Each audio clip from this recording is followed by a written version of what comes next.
Chapter 1096, The battles going on in King Li's palace had been going on for days. The spectacular fights taking place opened their eyes of many cultivators of Dali who came to watch the event. The battles going on in King Li's palace had been going on for days. The spectacular fights taking place opened their eyes of many cultivators of Dali who came to watch the event.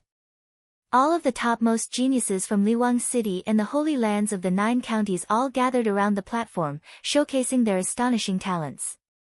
However, despite the impressive showcase, students that actually caught the attention of Upper World's forces were but a handful, numbering in tens. It was a testament of the high requirements they had for the ones they were about to pick. As the planes of the fighters grew, battles fought on the platform got increasingly spectacular.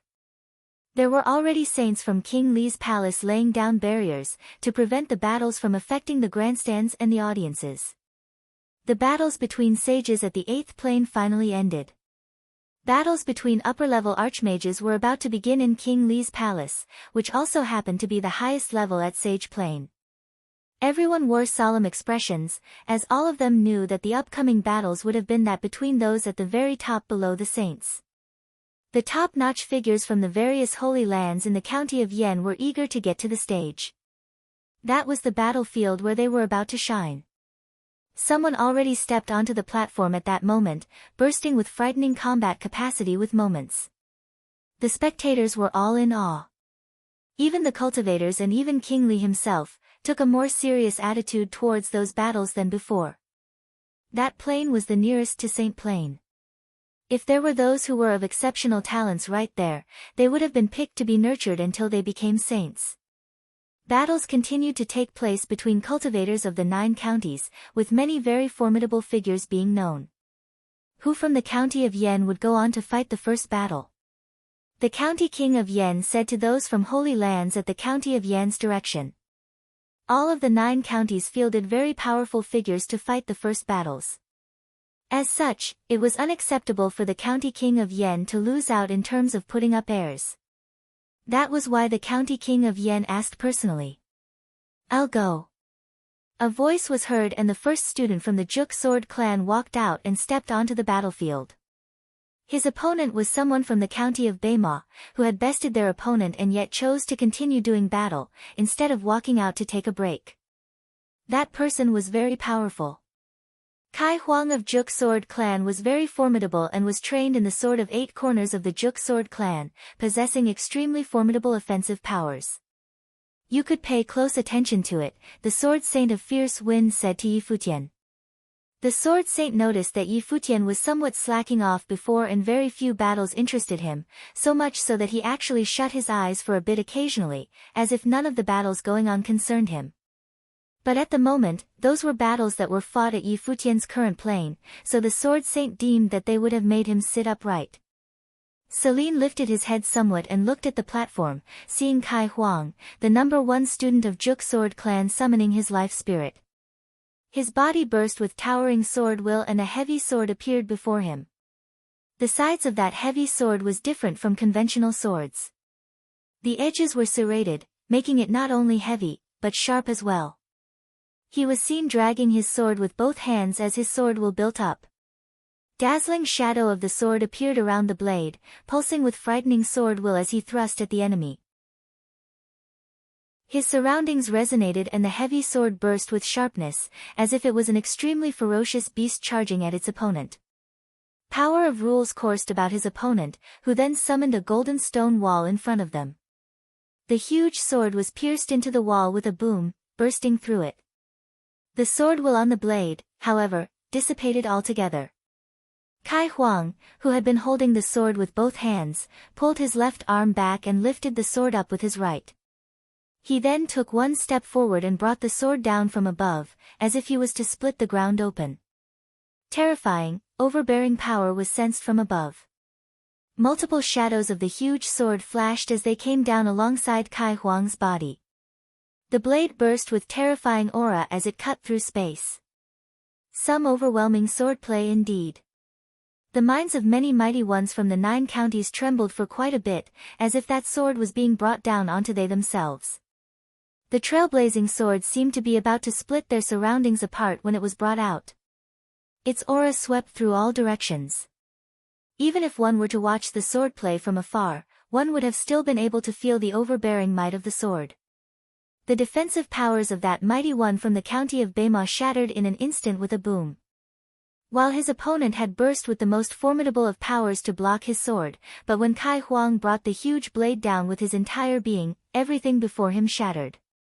His opponent was hit squarely by the sword and was thrown to the edge of the barrier of the platform. They were bloodied and no one knew how many bones had been broken. Boom! Kai Huang landed with a rumble and the huge sword in his hand disappeared. He then walked off the platform. He had intended to fight to the very end, so it would have been impossible for him to keep staying behind on the platform. That victory belonged to the swordsman of the county of Yan. What do you think? The sword saint of fierce wind asked Yi Futian after seeing Kai Huang walked off. However, he found Yi Futian's eyes to be extremely calm and unfettered. Yi Futian nonchalantly picked up a cup and drank from it, looking poised and carefree. He then asked, "You like an honest opinion, senior?" The sword saint of fierce wind looked rather puzzled and answered, "Of course." Too weak. He took 3 strokes to deal with his opponent. "If it were to be me, one attack was all it would have taken," Yi Futian said. The sword saint of fierce wind's eyes froze. If Yi Futian were to point out Kai Huang's other weaknesses, he probably would not have felt surprised. However, Kai Huang's sword was extremely heavy. The way of the sword of 8 corners was one that raised everything in all directions. Its sheer force was overbearing and unforgiving. Yet, Yi Futian said that it was too weak. Many from the county of Yan looked at Yi Futian and looked just as puzzled. Did this guy really just take down Niayun with one attack? No matter how they saw it, they found Yi Futian to be one who brags a lot but has little to show. Kai Huang being weak. Many around him snorted. "I'll look forward to seeing you in action then," someone from the Juk Sword clan said to Yi Futian coldly. Yi Futian smiled and said nothing as he continued to watch the battles. Many others stepped onto the platform later. There were also one swordsman from the county of Yan after another walking up to the battlefield.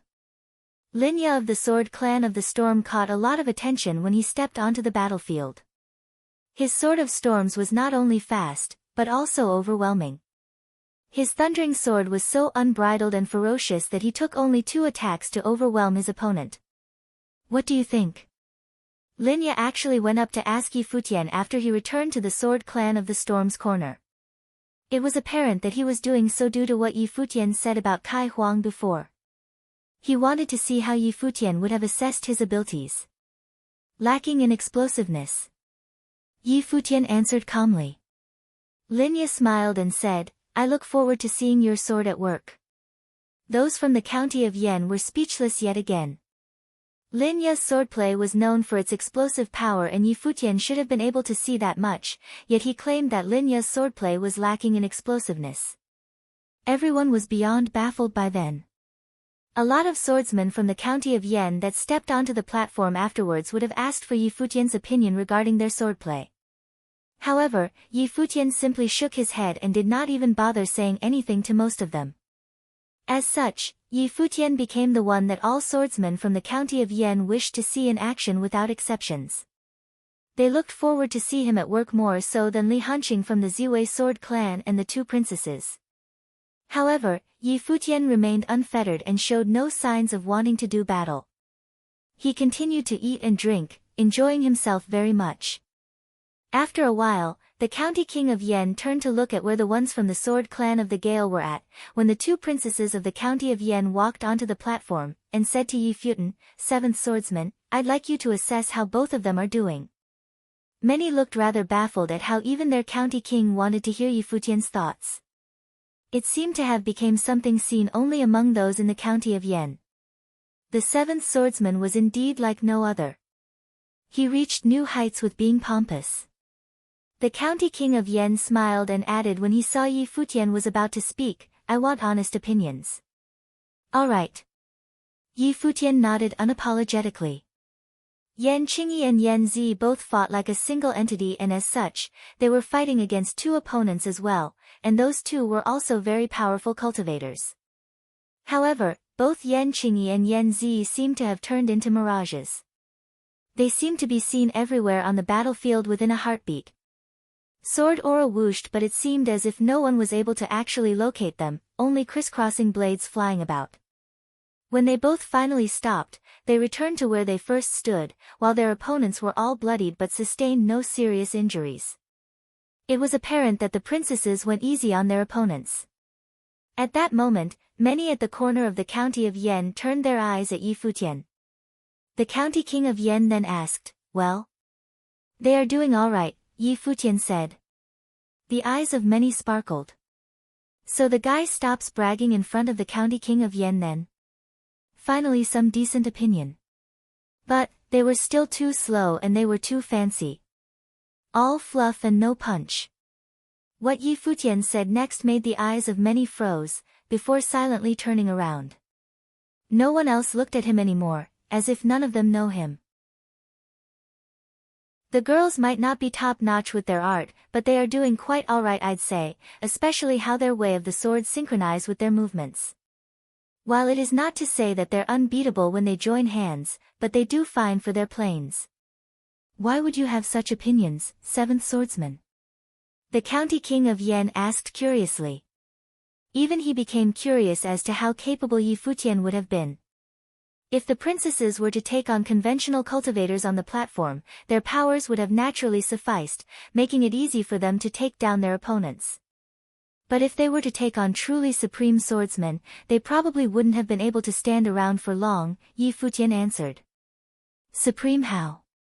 Someone like you then?" The two princesses walked by and heard what Yi Futian said, and one of them asked. Yi Futian turned his eyes at both of them and said with a smile, "It is totally fine for you to think that way." Sword will emanated from Yan Qingyi after she heard his reply, wanting to test Yi Futian out right there and then.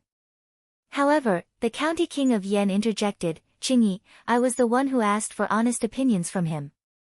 Just sit back and watch the fights." The sisters glared at Yi Futian coldly before returning to their seats. Yi Futian saw how similar their movements were with each other, so much so that they even had to fight together, and felt it to be peculiar. However, he did not dwell on the thoughts for long. He deemed it to have something to do with them being twins and they have trained together since a very young age. He then continued to watch the fights on the battlefield. No other swordsman from the county of Yen that fought the subsequent battles asked for Yi Futian's opinions anymore. They have had enough of him. That guy really has skin as thick as a wall. Better not ask to be insulted instead. Even those from the sword clan of the Gale felt rather embarrassed and wondered what was their lord thinking. Yi Futian did not care for any of that. He had an easy time with none of them asking him anything, and he simply continued to watch the battles in silence. As the battles raged on, many suffered defeats. The ones who stepped onto the platform had gotten increasingly powerful, as it was the clash of the titans between winners of previous battles. Chapter 1097, Countless looked at the battlefield in King Li's palace, watching two people fighting on stage while the spectators were unusually silent. Countless looked at the battlefield in King Li's palace, watching two people fighting on stage while the spectators were unusually silent. Everyone was drawn to what was happening in the battlefield. Some power indeed. Many gasped. With battles getting that far, it was almost exclusively clashes between titans at the pinnacle of their training. All remaining mighty ones were frighteningly powerful. There was only one person who took to the air in the battlefield, whose palm was infused with the might of the great path, booming in the air and down on his opponent. The one at the receiving end was unable to hold out for long and was quickly thrown off. 18 consecutive victories. Many were astonished at the scene happening before them. A lithe figure clad in golden, elegant robe was seen on the platform. His eyes were condescending as he stood tall in the air. 18 consecutive victories. That young man had fought round after round without breaks, regardless who he would have been fighting. It was confidence like no other indeed. Furthermore, there was already top-notch forces of the upper worlds extending their invitation to him. That man was from the county of Shangqin, named Qin Sung. Qin Sung finally turned around and flashed, returning to the county of Shangqin's corner. Many sighed a breath of relief. There were many who found themselves utterly incapable of showing their prowess with him around, as they would have probably just ended up being overwhelmed. Unsurprisingly, Qin Sung might have actually been the one of the strongest persons below St. Plain in Dali. Spectacular. Even King Li came to praise him by then. Many nodded in agreement. Qin Sung was indeed very powerful and had already touched the Great Path. His Void Walk and Mudra of the Void techniques were also extremely formidable, and there were hardly anyone capable of fighting him. His 18 consecutive victories made the massive number of spectators around the platform in King Li's palace silent. What do you think? By then, the Sword Saint of Fierce Wind, who had not been speaking for quite some time, asked Yi Futian. He knew that Yi Futian had already been able to touch the Great Path. Finally, someone who you'd find worthy of fighting, no? He's okay, Yi Futian said plainly. He watched Qin Sung fight as well. Qin Sung was the first among the fighters who fought, to have touched the Great Path. Cultivators like that were but a handful even if one were to look throughout the entire lower worlds of Dali. That was prowess at the pinnacle right below St. Plain after all. Being able to touch the Great Path unaided meant that they were having half of their being breaking into St. Plain. The Sword Saint of Fierce Wind smiled, finding it amusing that even someone as powerful as Qin Sung was only able to make the young swordsman say, "He's okay." Just how powerful the mighty ones needed to be in his eyes. Yet another person emerged on the platform at that moment. Many gasped in shock, as it was apparent that many recognized the one who walked out. Zhuo Jingdao of Dongyang, many said. He was indeed Zhuo Jingdao of the county of Dongyang, and he was very renowned in his home county indeed. Is he really that famous? Some asked curiously. It was only natural that not all from the 9 counties of Dali knew of Zhuo Jingdao. He was known to be the number 1 figure below St. Plain in Dongyang. Some sported solemn looks. Zhuo Jingdao walked onto the platform after Qin Sung walked out. It was apparent that he intended to fight Qin Sung some time later. Those two mighty ones would have probably fought at least once later. Many mighty ones hesitated somewhat seeing Zhuo Jingdao being of such renown. However, a mighty one from the county of Nanyue emerged on the platform. His eyes were brimming with vigor as he gazed his opponent. It was precisely because his opponent was so powerful and renowned, that he deemed that he would have earned greater prestige when he defeated said opponent. Doom! That mighty one from the county of Nanyue stepped out and the air shook. Boundless heavy pressure emanated from him, shrouding Zhuo Jingdao's surroundings. However, Zhuo Jingdao simply stood calmly where he was, with his eyes fixed on his opponent. The mighty one from the county of Nanyue continued to walk. Every step seemed to be stepping onto the minds of the spectators, imbued with extremely overbearing pressure of the rules. This guy really is formidable. Many whispered deep down to themselves. That man who emerged from the county of Nanyue was definitely no weakling. The people from the county of Nanyue all knew who he was, a very renowned figure. That mighty one from the county of Nanyue walked step by step diagonally above Zhuo Jingdao, like some kind of celestial god and looking extremely overbearing. He lifted his hand and threw a palm attack below, with power capable of pulverizing mountains and rivers. At that moment, Zhuo Jingdao burst with extremely dazzling glimmer all of a sudden. Golden divine fires burst from his body and he was basked in it like some god of war. He simply lifted his hand after seeing his opponent making a move on him. He pointed a finger in the air and tore through his opponent's attack. The palm attack crumbled within mere moments and the underlying rules were nowhere to be found. The power of that one finger burst with dazzling light and continued shooting upwards at his opponent's body. The one on the upside threw palm attacks in a frenzy, but quickly found Zhuo Jingdao flashed at the very next moment. His finger was pointed forward yet again. Their surroundings became basked in his power. His opponent was quickly shrouded in divine light and looked terrified. "I yield," he shouted, feeling as if he was going to be destroyed at the very next moment. Zhuo Jingdao's opponent's body was thrown off with a boom. His clothes were torn apart and blood was seen at the corner of his mouth, while his hands were still twitching. The power of the Great Path. Many saints looked at the scene and thought Zhuo Jingdao's power to truly be adequate to fight Qin Sang toe-to-toe. The mighty ones of the 9 counties felt pressure on their shoulders. Zhuo Jingdao continued to score consecutive victories in the following battles. No one was able to fight him. He ended up bagging 18 consecutive victories, just like Qin Sang, before walking off. Who in the county of Yan would be able to fight them? The county king of Yan asked. Both Qin Sang and Zhuo Jingdao were very formidable, and as the county king of Yan, he naturally hoped that there would have been one such formidable figure emerging from the county of Yan. A figure rose and walked up to the platform. He was none other than Li Hanqing of the Ziwei Sword Clan. Many mighty ones from the holy lands of the county of Yan looked startled. The county king of Yan then asked, "So Li Hanqing has been able to touch the Great Path then?" "You'd know soon enough, my lord," the sword saint of Ziwei replied. The faces of the other sword saints froze. If the sword saint of Ziwei was putting it that way, then it was extremely possible that Li Hanqing had indeed been able to touch the Great Path. The following battle was as they had speculated. Li Hanqing burst with frightening sword will and none who emerged were able to withstand his sword attacks. 3 extremely formidable fighters emerged one after another in the battles, and their emergence had brought the event to its climax. "What do you think now?"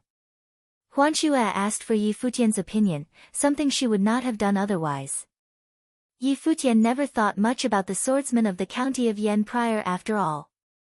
However, it became evident at that moment that Li Hanqing had indeed been able to touch the Great Path, but he had been keeping a low profile all the while. Yi Futian was the complete opposite, so much so that he was considered a freak. "I wonder if he is feeling ashamed of himself now." "No comment," Yi Futian replied. Huan Xue glanced at him. It seemed hopeless to have him admit to anything. She wanted to see how he would have joined the fight instead. Li Hanqing returned to the corner belonged to the Ziwei Sword Clan, and the county king of Yan said with a smile, "Seems like Li Hanqing is truly the number 1 below Saint Plain among the swordsmen of the county of Yan." Many nodded in agreement. Li Hanqing had been able to touch the Great Path and possessed formidable sword techniques to boot, so much so that he had earned the approval of the county king of Yan. That meant that he deemed both princesses beneath Li Hanqing in terms of combat prowess. Every single battle that was fought after that was extremely spectacular ones. While there was not another top-notch figures who had touched the Great Path emerging, but every single combatant had been of formidable combat prowess. Every single battle had been a clash between titans. As the battles raged on, many came to realize where they stood. Those of insufficient strength dared not even step foot onto the platform. The same could have been said for even those from holy lands. Nya Yun of the Sword Clan of the Gale stepped onto the battlefield as well, but he lost to a top-notch figure from the county of Shichu in a battle. There were no other new challengers from all holy lands going up onto the platform after that. Those who had never lost in their prior battles began to fight other powerful combatants. Other than to fight for the chance to train in the upper worlds, they were also doing so to hone their own martial will. Qi Xiao and Qi Yao from the Crimson Phoenix Sword Clan lost one after another. Kai Huang of the Juk Sword Clan lost afterwards as well. As the battles continued, Li Hanqing became the only one among the swordsmen of the county of Yan who had yet to lose a battle. Even the 2 princesses had lost to the most powerful figures from the county of Changhe. However, Li Hanqing quickly stepped into the battlefield to avenge the princesses and defeated the ones who won over the princesses. That act earned him some points with the swordsmen of the county of Yan. Li Hanqing became the only hope for the swordsmen of the county of Yan by then. Splendid! King Li praised. There were hardly anyone who stepped onto the platform by then. Zhuo Jingdao was standing tall on the platform and it seemed as if no one dared to challenge him. Li Hanqing eventually rose from the corner of the county of Yan. He moved alongside his sword and stepped onto the platform, standing opposite Zhuo Jingdao. Loud cheers and roars were heard in the King Li's palace.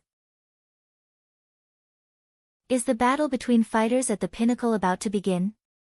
Even Lu Chuan and the other top-notch figures from the upper worlds came to pay close attention to the battlefield, looking forward to the upcoming battle.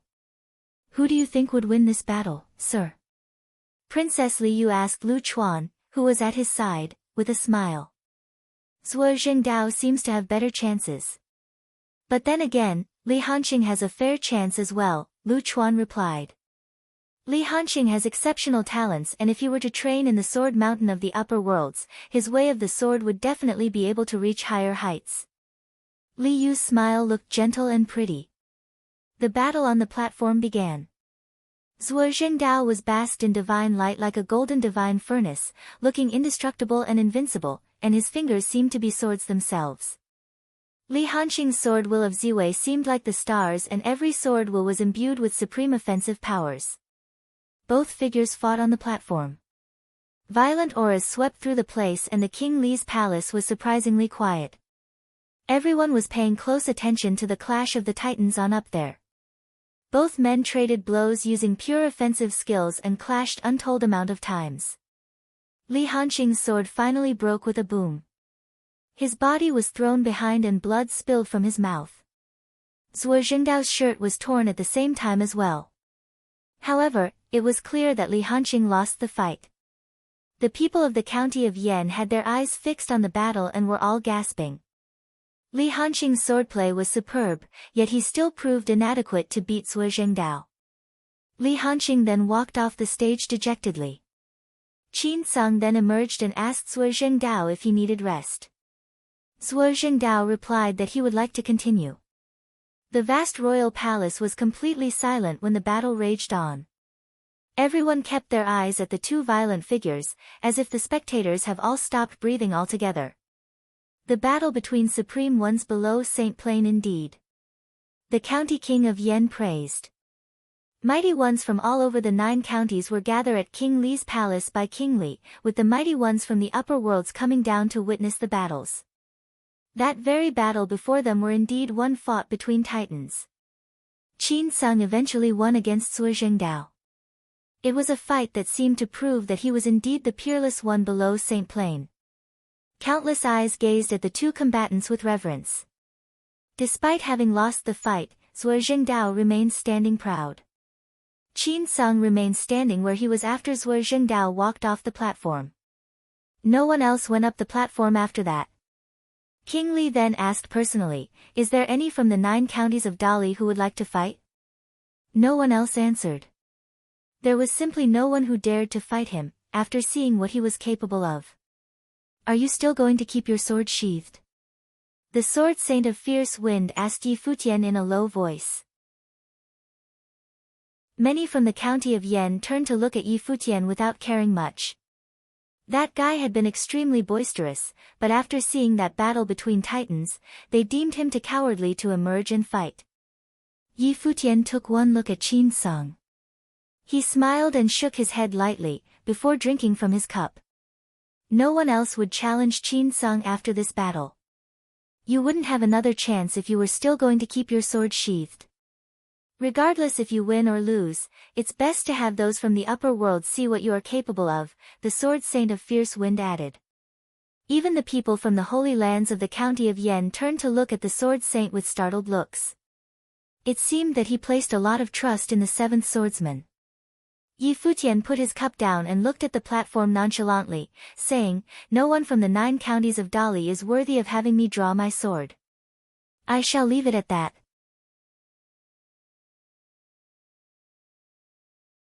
He had deliberately emanated some vague will of the great path to resist the pressure emanating from the sword saint of fierce wind, but he was not doing that then. Not bad. A student that you had just taken in. The county king of Yan turned his eyes away and asked the sword saint of fierce wind. No. The sword saint of fierce wind shook his head and elaborated, "The kid spent over 30 years training in the mountain of hidden swords, polishing his art at the sword throughout the decades. His way of the sword was only accomplished as of late, and he chose to travel the world. He caused quite a ruckus at my place not long after he came, even killing a city lord, who had been a student of mine. I ordered Nia Yun to arrest him, but Nia Yun was unable to withstand a single attack from him. That so? The king's eyes sparkled. While he knew well that Yi Futian would have been someone exceptional, he never expected that Nia Yun, the #1 student of the Sword Clan of the Gale, had not been able to take even a single attack. Among the 5 holy lands of the sword in the county of Yen, the Sword Saint of the Gale was ranked last. Nia Yun was probably somewhat inferior when compared to the other top-notch figures from the holy lands of the sword. However, there were actually only about 1 or 2 among them who were able to completely overpower him, which was why he was able to make it to the top 10. The mention of only 1 attack surprised many. The county king of Yen was not only the other one who was gauging Yi Futian, as every sword saints present were doing the same. Needless to say, the top-notch geniuses were doing the same as well. All of them naturally knew each other, and there were many who have fought each other before. But this 7th swordsman guy, did he really just appear out of nowhere and brought down Nia Yun with a single attack? You spent decades polishing your art of the sword, you said. That will of yours was indeed commendable. So tell me, 7th swordsman, what kind of art of the sword have you been studying all these years? The county king of Yen asked. The sword of blazing sun, the sword of freezing ice, the sword of raging storm, the sword of blitzing thunder. Throughout my 30 years of study of the way of the sword, there was no art of the sword that I was unable to wield. Yi Futian said calmly. Everyone had their eyes on him at the moment. No art of the sword that I was unable to wield. He really has a big mouth indeed. But then again, that was how it usually was with geniuses, especially he was one who had studied the way of the sword for 30 years and found his training completed one morning, who then went into the world and achieved fame with just a single attack. There was no reason for him not to be proud. So you are saying that you possess talents of multiple attributes and you have infused them all into your way of the sword then? It would seem that yet another genius of the sword emerged in the county of Yen then. The county king of Yen hardly minded Yi Futian's big mouth. He had been training for years and had seen too many younger generations of excellent caliber. Be they humble or haughty, eventually it was their swords that did the talking. There was more than one way to walk to the path of the sword.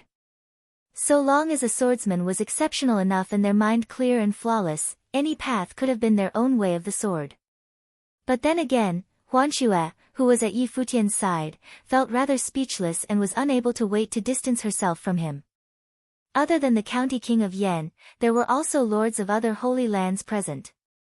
They were all very powerful sword saints and their students were top-notch geniuses. Despite Yi Futian's extraordinary powers, but he remained haughty even in such an event, claiming as if his way of the sword was unparalleled in the county of Yen. She was puzzled as to why her father bothered to deliberate bring him up. Is father really buying his bullshit? Which of your swords would be the strongest then? A woman beside the county king of Yen asked. Yi Futian turned his eyes to her. The twins were really identical in just about any way. If it had not been for the difference in their clothing, it might have been near impossible to tell them apart. All of them are just as strong, Yi Futian answered. Everyone gave Yi Futian peculiar looks. Despite the fact that he was indeed very powerful for being able to best Nia Yun with a single attack, but did he not know how to be prudent in such situations? All of them are just as strong. Huanxue noticed the eyes that the others looked at Yi Futian with, and she wanted very badly to just leave, instead of sitting beside someone like that. Couldn't you keep a lower profile? Yi Futian, however, looked completely at ease, as if he never noticed how the others looked at him. That was the 7th swordsman, unbridled, free, and going about things as he fancied, yet nonetheless, possessed talents of the sword that were peerless. Such a swordsman would have pulled anything and there would have been hardly any reason to be surprised. The princess who asked before was at a loss for words after hearing Yi Futian's answer. One should have a focus in the arts they practice, and more so when it comes to the art of the sword. Picking up too much would render one's way of the sword impure. Despite your supreme talents, you should still have an art that you majored in. Li Hanqing of the Ziwei sword clan looked at Yi Futian and said. The great path connects all. Knowing one would open the path to knowing all. That is the same with the way of the sword. Yi Futian did not bother to even look up. He added calmly, having spent decades to polish my art, no one knows the purity of my way of the sword better than I would. Any ways of training with the sword touched only on the methods. What a swordsman truly studies, is the sword and nothing else. So you are saying that you have developed complete mastery of the art of the sword then? Kai Huang of the Juk sword clan asked as well. There are many senior sword saints with us today. Please ask the seniors if any of them dare to claim that they have developed complete mastery. Yi Futian continued, one's journey on sword training has no bounds. None of the others said anything else and simply looked at Yi Futian. Regardless of how good he is with a sword, but you have to give it to him, he really has a way with words. All of what he said made everyone else speechless. Splendid. The county king of Yen smiled and said, after seeing the banquet falling into awkward silence. The great path is interconnected and knowing one grants access to all. One's journey on sword training has no bounds. Being able to comprehend that much at such an age, it was no surprise why you have been able to accomplish so much with your sword. While there were few who performed rather admirably, but he did not see any supremely powerful figures that H wished to see. But then again, those handful would have emerged to be extraordinary cultivators once they were further nurtured in the upper worlds. What are you doing following us?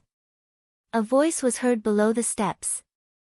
Many turned around and saw quite a number of swordsmen of the county of Yen heading towards the direction of the ones from Sword Mountain, led by the county king of Yen. Li Hanqing was among those swordsmen as well. However, there was an unusually handsome figure walked behind those swordsmen, seemingly heading towards the same direction. Yan Qingyi's brow twitched seeing that and said to Yi Futian. I'm not following you, Yi Futian replied plainly. The county king of Yen turned around to look at Yi Futian. Kai Huang of the Juk sword clan then jabbed sarcastically, you didn't even dare to fight in the prior battles, and now you actually have the gall to come right behind a swordsman from the county of Yen? Yi Futian glanced at him and remained standing where he was. He looked straight ahead of him and ahead of the swordsmen of the county of Yen. He saw a group of people who stood upright quietly somewhere, as if they were all swords. Those people were from the Sword Mountain of the upper worlds. My name is Seventh Swordsman. I have heard that the Sword Mountain was the holy land of the sword in the entire Dali dynasty. As such, I came to ask for a challenge, Yi Futian said with a brimming voice, which pierced through the space like a sword.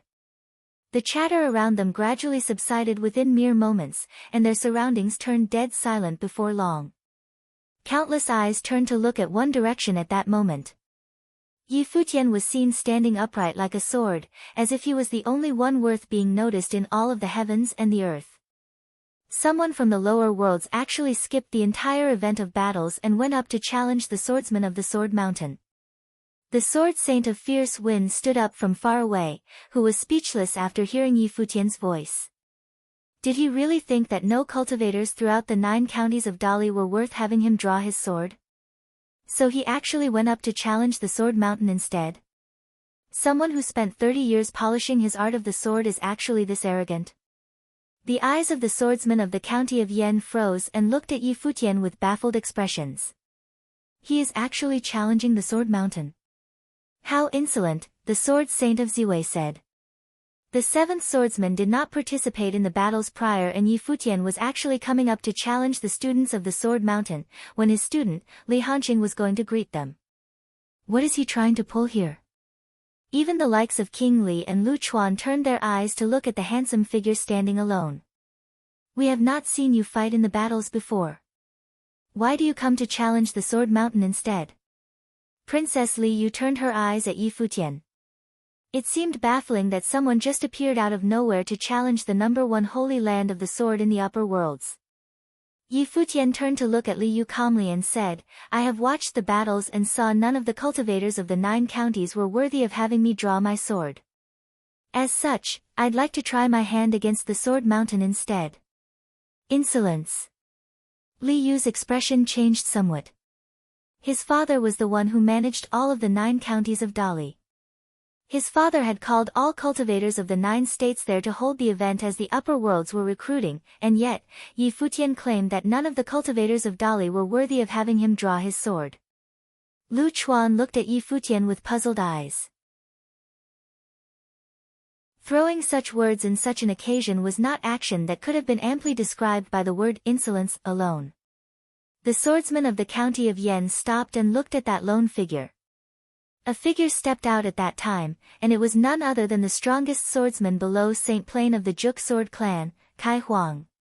Every step he took was imbued with frightening power, and he pressed onto Yi Futian. His life spirit burst forth and a huge sword appeared. Terrifying sword will was shot at Yi Futian within moments. Boom! Kai Huang stepped into the air and heavy swords lined up around him. The raging pressure was transformed into torrential sword aura. The heavy sword streaked through the air ferociously with a boom. Yi Futian looked up at him and stood quietly where he was. Sword will coursed about his body, and the huge swords, which were shooting down at him, stopped all of a sudden before him, as if they were all blocked by a powerful sword will. Boom! Kai Huang took a huge sword and charged straight at him. Yi Futian waved his hand and a heavy sword appeared right before him as well. Extremely heavy pressure burst forth. He pushed with his hand and the heavy sword shot forward, clashing with Kai Huang's sword. A low rumble was heard and Kai Huang's charging figure was stopped altogether, and it seemed as if his sword was suspended as well, feeling terrifying pressure bearing on his entire being.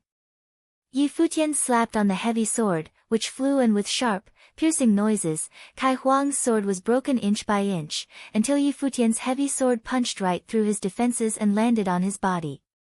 Kai Huang was thrown far away within an instant, throwing up blood from his mouth. "The power of your sword is too weak," Yi Futian said plainly. He never moved an inch throughout the fight, and launched only one single attack with one single clap. "Too weak," had been his appraisal of Kai Huang before. Crack! Towering sword will shot to the air at the moment. Linya of the Sword Clan of the Storms brought terrifying sword will of the storms down from above, as if the air was about to burst. Lightning crackled about Yi Futian and a sword of lightning appeared before him. He took one step forward and charged into the massive bolts of lightning. One sword attack and the surroundings seemed to have split open. The lightning was nowhere to be seen anymore. Boom! A rumble was heard, and at the very next moment, lightning crackled all over Linya of the Sword Clan of the Storms. His clothing was all torn and his face looked burnt. "You lack explosive power." Yi Futian's voice was heard from midair. That was how he evaluated Linya before. Yan Qingyi and Yan Zi took one look at each other, and the sisters flashed about, turning into mirages. Sword will filled their surroundings, as if countless specters lashed out at Yi Futian with boundless sword will. Yi Futian's eyes were as pointed as swords, as he calmly glanced at the two of them.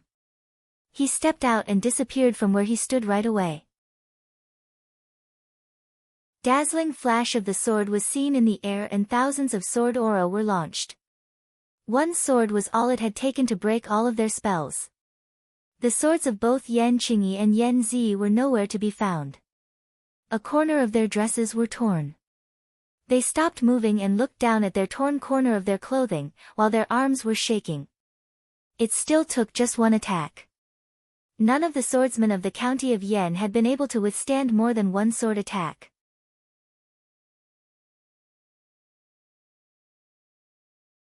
Chapter 1099, The Yen Sisters, the Daughters of the County of Yen. The Yen Sisters, the Daughters of the County of Yen. Kai Huang and Linya, both of whom were number ones of the Juk Sword Clan and the Sword Clan of the Storm in the county of Yen respectively. None of them were able to take more than a single attack from him. In just one instant, the vast space turned dead silent. The minds of the swordsmen of the county of Yen were rattled. Their eyes were pointed as they looked straight ahead at Yi Futian. The sword saint of fierce wind went out of his way to introduce Yi Futian, claiming that he had bested Nia Yun with just one attack with his sword. Many thought Yi Futian would have been extraordinary, so much so that even the county of Kings shared that opinion. Yet, when it came to the battles, Yi Futian had been all talk and no show. No one else paid him any attention by then, especially after his wildly insolent words, which made him look more like just an unruly jerk. And then, he finally drew his sword. One attack on one opponent. That was all. The very reason why he acted as such in the prior battles, was not because he was unable to draw his sword, but that no one was truly deemed worthy enough for him to do so. As such, he skipped the battles altogether and came to ask those of the Sword Mountain, the #1 holy land of the sword in all of Dali instead. The Sword Saint of Fierce Winds stood far away, with his eyes fixed on the lone, proud figure standing high in the air. His handsome figure emanated intense sword will, which had the bone-deep pride weaved into it. That pride was that of a swordsman. That was probably the true seventh swordsman, a swordsman who ventured outside of the mountain of hidden swords, a swordsman who was little else than a swordsman. He sought to further his way of the sword and nothing else. He cared little for the opinions of others, for his concern was reserved for his sword, and his sword only. Thus, he did not play according to the rules of Dali and fought in the battles, as he simply deemed that no one fighting in those battles had been worthy of fighting him. Huanxue watched the dazzling flashes of the sword by the Sword Saint of Fierce Wind's side and was utterly speechless. If he was so capable with a sword, why did he not fight earlier? Huanxue said in a low voice, seemingly finding the state of affairs unacceptable. Cutting-edge geniuses were mostly stubborn and lonesome. True extraordinary figures are the ones with the right to break all rules. The Sword Saint replied, maybe, he truly is one of those people. If Yi Futian had been able to hear the Sword Saint of Fierce Wind's comments about him, he would have thought about how successful that image that he fashioned had been. At the very least, in the eyes of the Sword Saint of Fierce Wind, that was the seventh swordsman that he would have wanted the people of Dali to see. An insolent, arrogant, stubbornly prideful swordsman of extraordinary caliber, who saw everyone else to be beneath him. In the world of the seventh swordsman, there was no place for overbearing authority and rules. There was only the way of the sword. With the imperial advisor of Dali ordering to gather geniuses from all over the lower worlds personally, a student of the imperial advisor coming all the way to the lower worlds, and King Li hosting an event to gather mighty ones of all 9 counties to King Li's palace, there was no doubt that Dali dynasty would have been able to stomach a stubborn yet extraordinary swordsman like him. All of you, stand down. A elder of the Sword Mountain said to the people of the county of Yan. The county king of Yan led the swordsmen and stepped aside, except one. The one person was Li Hanqing of the Ziwei Sword Clan, who was ranked 3rd in the battles prior, and was taken in by the Sword Mountain to be their own. So you skipped the battles altogether and challenged those from the Sword Mountain, because you thought that none in the 9 counties of Dali were worthy of having you draw your sword? A saint of the Sword Mountain asked Yi Futian. Indeed. Yi Futian nodded.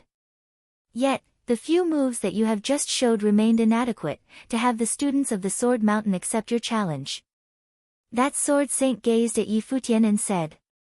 If he intended to break the rules, then he needed to bring corresponding prowess for doing so. Li Hanqing walked up to Yi Futian as soon as the saint finished talking. Li Hanqing was 2 from the 9 counties of Dali, but Yi Futian claimed before that none were worthy of having him draw his sword. He glanced at Li Hanqing and sensed the sword will on his would-be opponent. He then turned his eyes to look at Zhuo Zhengdao and Qin Song, saying, I said that none who fought in the battles were worthy of having me draw my sword. If you want to see me in action, then all 3 of you shall move against me at once. Everyone was speechless after hearing that. The 3 he meant were naturally the top 3 strongest figures who fought in the battles. Qin Song of the county of Shangqin, Zhuo Zhengdao of the county of Dongyang and Li Hanqing of the county of Yan. All 3 of them were figures at the absolute top who had been able to touch the Great Path. They were the 3 strongest figures below St. Plain in all of the 9 counties of Dali. Even at that very moment, Yi Futian still claimed that they were not worthy of having him draw his sword, and he had all 3 of them gang up on him instead. His unbridled nature ignited the blood of countless. They thought before that the battles were already over when Qin Song proved invincible in all of the 9 counties of Dali. No one would have expected that the 7th swordsman, a nobody at that moment, emerged out of the blue and challenged those from the Sword Mountain. Qin Sung, Zhuo Zhengdao, and Li Hanqing all looked at Yi Futian. All three of them have already proven that they were the strongest in all of the lower worlds of Dali. At that moment, Yi Futian walked out. Is he trying to just step on us to prove his superior talents? Li Hanqing took to the air and a sword appeared in his hand. Stars dazzled and the skies were lit up. Sword will circled around him and the will of the great path strewn about. Countless sword flashes of the stars rained down on Yi Futian like swords of meteors, whooshing loudly as they bombarded the ground from above. Yi Futian gave him a cold look and burst with terrifying sword will about him, emanating the will of the great path as well. Interesting. King Li chuckled. The seventh swordsman only emanated the will of the great path at that moment, as if none of the swordsmen from the county of Yan before were worthy of having him do so. The light of the sun seemed to have burst from behind, emanating scorching heat like that of the sun as well. A scalding sword of blazing sun appeared before him, pulsing with the will of burn everything down. At the very next moment, their surroundings became covered with freezing ice. A sword of freezing ice appeared right after. Storms raged after that and howled in the air, as the sword of raging storms appeared. Lightning flashed about like the light of calamity of doomsday, as the sword of blitzing thunder appeared. And finally, the heavy sword of the stars materialized with powerful might. The 5 swords lined up and hovered right before Yi Futian. The swordsman of the county of Yan was astonished once again. The pupils of the sword saint of fierce wind dilated. Yi Futian claimed in the county king's residence that blazing sun, freezing ice, raging storms, blitzing thunder, there was no art of the sword that he was unable to train with.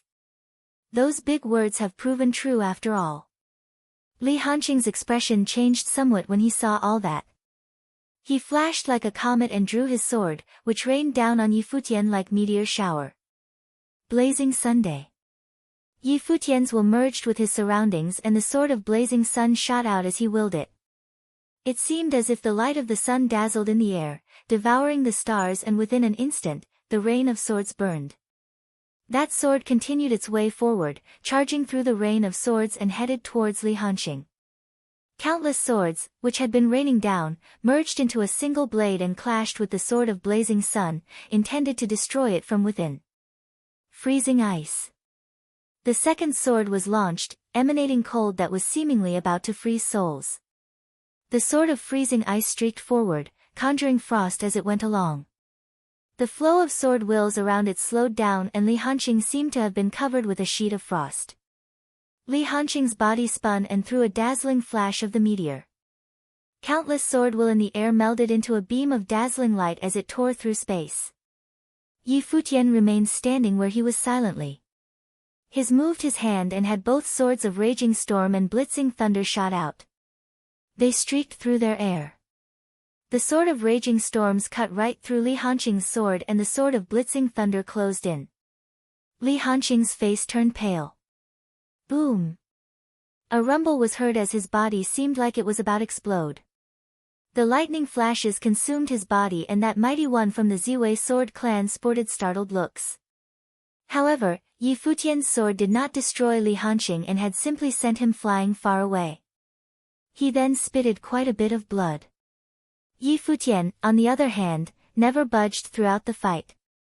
Zhuo Zhengdao made his move right afterwards, turning into a beam of burning golden light, heading towards Yi Futian like a god of war. His moved like a bolt of lightning and was emanating overbearing will of the great path throughout his body, intending to crush everything in his path. The 4 swords appeared and yet, Zhuo Zhengdao did not flinch at all. He turned into golden lightning and continued to streak through the air. The swords came soon enough and the wills of the great path from both sides clashed. The space was rattled and Zhuo Zhengdao looked like a true god of war, with the swords seemingly incapable of breaking through him. He actually intended to take Yi Futian's swords head-on. That scene excited countless. Zhuo Zhengdao might have proven capable of fighting Yi Futian toe-to-toe after all. However, at that moment, Yi Futian finally moved. He stepped out and the air seemed to rattle as he did, with his immediate vicinity shrouded in his might. Many saw Yi Futian took one sword with both hands and descended from above. The heavy sword was brought down as their surroundings howled. Zhuo Zhengdao felt the looming pressure and his expression finally changed. He roared angrily and turned into a golden god of war, continuing to charge into the air. Yi Futian's sword came. Boom!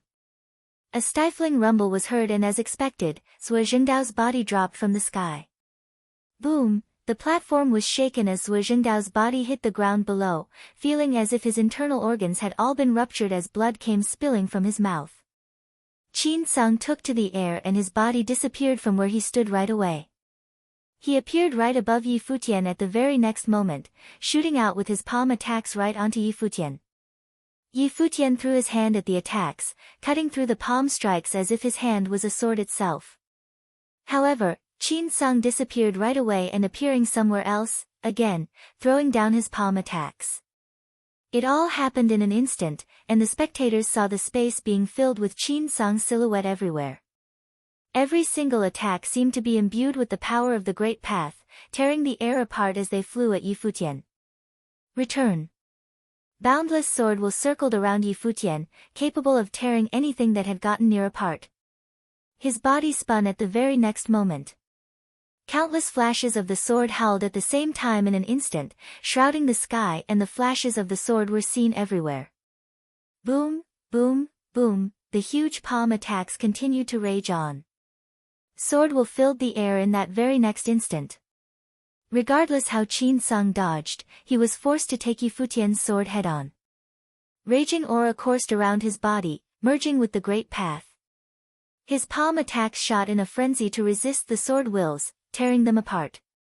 Yet, at the very next moment, he saw a mirage and sensed extremely scorching sword will. He roared and his hands were thrown out with earth-shattering might. A sword was lashed out, cutting through space and shattering the palm attack. The flash of the sword emerged and his face was frozen with shock. His heart raced and he felt as if he was about to asphyxiate. The flash of the sword came and went before him in an instant. Time and space seemed to have been halted. Qin Sung's body shuddered as he extended a trembling hand, touching his brow from top to bottom, finding a shallow gash. The sword was not brought down on him. Qin Sung took one look at the streak of blood on his fingertips and looked up at Yi Futian. He thought that he had been invincible below St. Plain in all of Dali. He also proven that with his efforts in the battle. Yet, there was an extraordinary swordsman appearing out of nowhere right before him. None in all of the 9 counties of Dali are able to take on your sword indeed. Qin Sung turned around and left, looking somewhat dejected. Countless eyes gazed at that handsome swordsman standing in the air at that moment. None in the 9 counties of Dali were able to withstand a single attack from his sword. Yi Futian did not concern himself with the opinions of the people. He turned his eyes at the ones from the Sword Mountain and said, I, the 7th swordsman, wish to challenge the Sword Mountain. The 7th swordsman seemed to have seen nothing, but the way forward with his sword.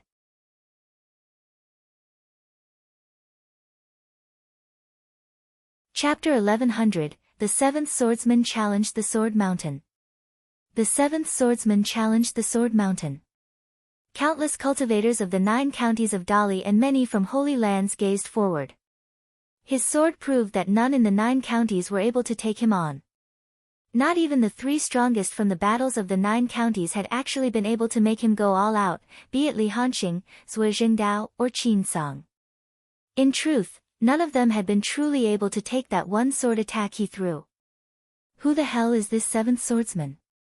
The people of the 9 counties were not the only ones being impressed, as even the county king of Yen became astonished by Yi Futian's power. That young man that the sword saint of fierce wind introduced to him, had indeed made it seem like there were no swordsmen below St. Plain but him. None had been able to take even one sword attack from him. Even someone as powerful as Li Hanxing proved utterly incapable of taking even a single attack from him. Spectacular. King Li, who was sitting on his throne on top of the steps, praised. He had truly dared to break the rules with his swords, ignoring the rules of the event, and went straight to the Sword Mountain, as if there were no swordsmen in all of the 9 counties to begin with. He was arrogant and unique. King Li did not mind at all, as he deemed that truly extraordinary people needed to possess the courage of breaking rules, and only truly extraordinary people had the right to do so. There had been quite a number of people from the battles fought between the 9 counties had been selected by the cultivators of the upper worlds. Qin Sung of Shangqin, Zhuo Zhengdao of Dongyang and Li Hanqing of Yan were all fine candidates. However, as the king who reigned all over the lower worlds of Dali, he nonetheless felt something was lacking. There was a lack of a figure who was truly able to stand above all, a lack of an absolutely exceptional genius who was able to shake the top forces of the upper worlds. While Qin Song had beaten Zhuo Zhengdao and came to be number 1 in the battles, there was still something lacking about him. The emergence of Yi Futian made up for that lacking. King Li saw a supreme youth who was truly unbridled, and one who possessed the combat prowess that truly stood above all. As King Li, he naturally knew that there was no lack for talent or geniuses in Dali dynasty. What the dynasty lacked was people like Lu Chuan, geniuses who were capable of steering the direction of the Battle of Empty Realms single-handedly. They lacked someone like Yi Futian, who had been able to single-handedly decide the outcome of the Battle of Empty Realm last year, through his efforts alone. While it would have been nice to have some geniuses enter the upper worlds to train, but it was probably someone like that would have truly caught the imperial advisor's attention.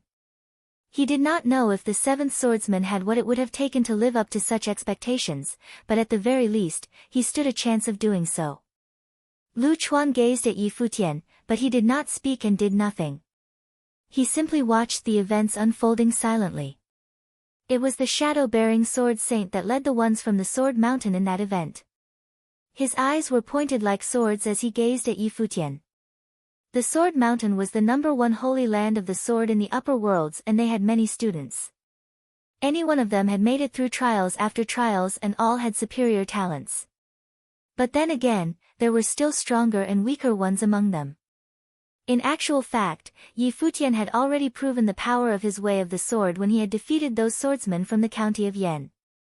However, as the number 1 holy land of the sword, they were unable to simply allow anyone to ignore the rules and challenge them. Anyone who wanted to challenge the Sword Mountain needed to prove the strength of their way of the sword first.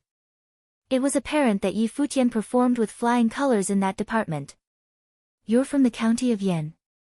the shadow-bearing sword saint asked. "I am," Yi Futian replied.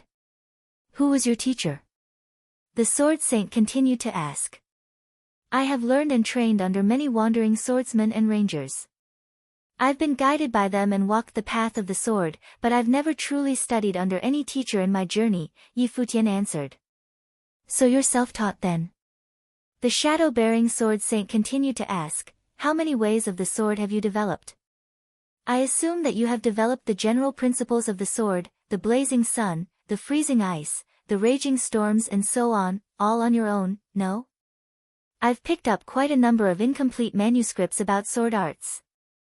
If I were to be said to have a teacher, then one could say that I've picked up my arts learning from the sun, moon, stars, storm, and rain. The nature itself is my master," Yi Futian continued to answer. He then asked the sword saint, "Are you done with your questions, senior? Would you like to come with me and train in the Sword Mountain of the upper worlds then?" The sword saint did not ask any further, extending his invitation to Yi Futian instead. An invitation to ask him to train in the Sword Mountain. It was not a turn of events that would have surprised anyone. Despite his unbridled personality, but Yi Futian's talents in the way of the sword proved superior and peerless among those of the lower worlds of Dali. Furthermore, there was simply no way the Sword Mountain would have simply let someone who was so pure in their seeking of the way of the sword. They would have even gladly overlooked his unbridled nature. "I have spent 30 years studying the way of the sword. After venturing outside of the Mountain of Hidden Swords and into the county of Yan, I quickly found none of the swordsmen of the county of Yan worthy of having me draw my sword. I then heard that King Li was gathering cultivators throughout the 9 counties, so I came here intending to find a worthy opponent. However, the cultivators of the 9 counties of Dali continued to be devoid of one such person." Yi Futian's voice was as sharp as the sword, as he turned around to look at shadow-bearing sword saint and said, "I heard that the Sword Mountain was the number 1 holy land of the sword in the upper worlds. If anyone from the Sword Mountain prove capable of defeating me, then I shall come with you, senior, to studying the way of the sword in Sword Mountain. So you're saying that if none of us are able to defeat you, then you wouldn't join us then? The shadow-bearing sword saint asked. If none of the students who emerged from the Sword Mountain is able to defeat me, then what is there in the Sword Mountain that would be worth seeking for me? Yi Futian said proudly, and those words made all who heard them speechless. None from the sword being able to defeat him. What is there in that would be worth seeking for him? It was clear that he remained as arrogant and unbridled as he had been. However, none of them saw Yi Futian with the same eyes they did before. That unbridled swordsman would have been able to join the Sword Mountain, if he were to just simply nod. However, he sought only the way of the sword. Good point, the shadow-bearing sword saint smiled and said, not minding Yi Futian's attitude one bit. Truly extraordinary people seem to be stubborn to a fault in furthering their way of the sword. That was a manifestation of their obsession with the sword, and their yearning for it. He seemed to be able to see all of that from Yi Futian.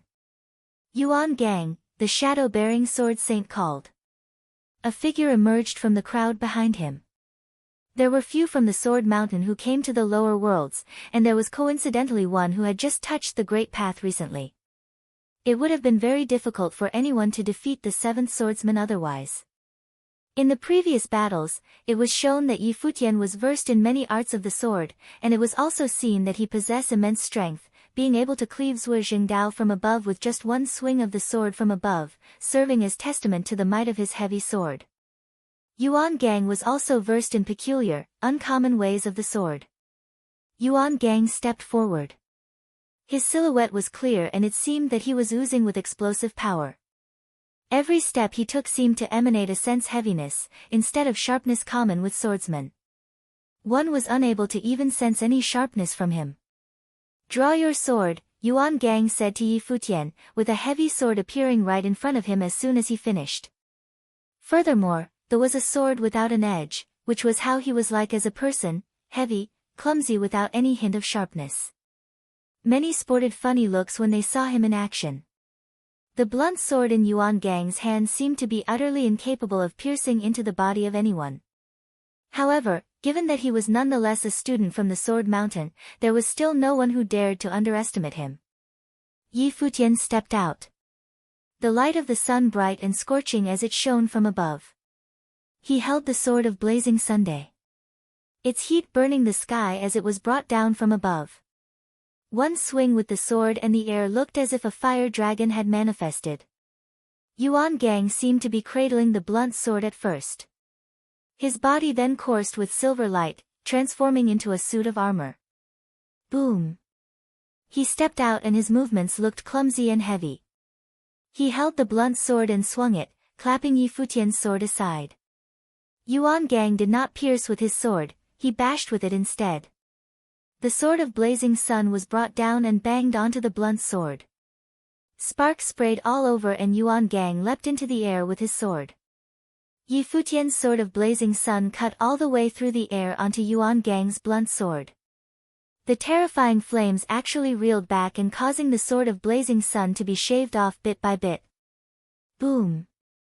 The blunt sword continued to clap and Yi Futian took to the air, heading straight into the clouds and gazed below. Boom! Yuan Gang shot to the air while cradling his sword. Multiple blunt swords appeared in the sky and they grew in numbers as they stacked on top of each other. It seemed as if their surroundings were filled with nothing else but that edgeless blunt sword. All ways of the world could be made into swords, the shadow-bearing sword saint said as he pointed the fact out. Many came to realize that they were thousands of ways of the sword, instead of being confined to one single path. That sword saint from the Sword Mountain was actually letting Yuan Gang teach everyone else a lesson. You are correct, senior. All ways of the world could be made into swords. Yi Futian replied with a brimming voice high above in the sky. He extended his hand and multiple heavy swords appeared around him, carrying the weight of stars. Every single sword seemed to be emanating terrifying powers. A humongous heavy sword materialized between his hands. Rumbling noises were heard as Yuan Gang shot upwards with his layers of shadows of the blunt sword, heading straight for Yi Futian. Go! Yi Futian took one step in the air and dived, which seemed to be melding with his way of the sword. The swords around him dived as well, bombarding the first blunt sword his opponent was wielding. Intense explosions continued to be heard afterwards. The rumbling shook the world around them. The stacks of blunt swords clashed with Yi Futian's swords. Yuan Gang finally reached his target with the sword in his hands. He yelled and the shadow of blunt swords swept above. However, Yi Futian arrived at that moment, bringing down that heavy sword that was imbued with limitless power down. Countless swords of the stars around him fell, clashing with the heavy swords. Two massive forces clashed with each other, whipping up a devastating storm in an instant. Down! Yi Futian uttered a word. Extremely furious power burst with the will of great path. The heavy sword he wielded bombarded the blunt sword, pummeling it down. Boom, boom, boom, tremendously terrifying explosions continued to be heard. The crowd was shocked to find two silhouettes dropping at extreme speeds. The stacks of heavy swords before Yuan Gang continued to explode and shatter as they went. He roared and yet remained incapable of stopping that overwhelming tide. The seventh swordsman pointed at the sky with one hand, summoning more heavy swords to rain downwards. Rumbling noises continued to be heard. Boom! A massive rumble was heard all over the place. Yuan Gang's body became pinned on the platform. His hands continued to resist with that huge, blunt sword of his, but Yi Futian came down with the sword of the Great Path, bringing down one attack after another on him, causing Yuan Gang to grunt. He then spit blood and the armor on him shattered. Yi Futian took one furious step and finally, the blunt sword was shattered. Yuan Gang remained all sprawled on the ground. Yi Futian got up to the sky again using the recoil. He stood tall in the air and turned to look at shadow-bearing Sword Saint, asking, "Who else?" His booming voice was heard throughout the venue. Everyone from the 9 states of Dali felt their hearts racing. The 7th swordsman did not only make it as if there was no formidable fighters in all of the 9 counties, his power was such that even a swordsman from the number 1 holy land of the sword in the upper worlds, lost by his hands. It did not matter that his opponent was someone from the upper worlds. He took them down all the same. The shadow-bearing Sword Saint looked at Yuan Gang, who was being pinned flat on the ground, and was unable to say anything at that moment to reply Yi Futian's question.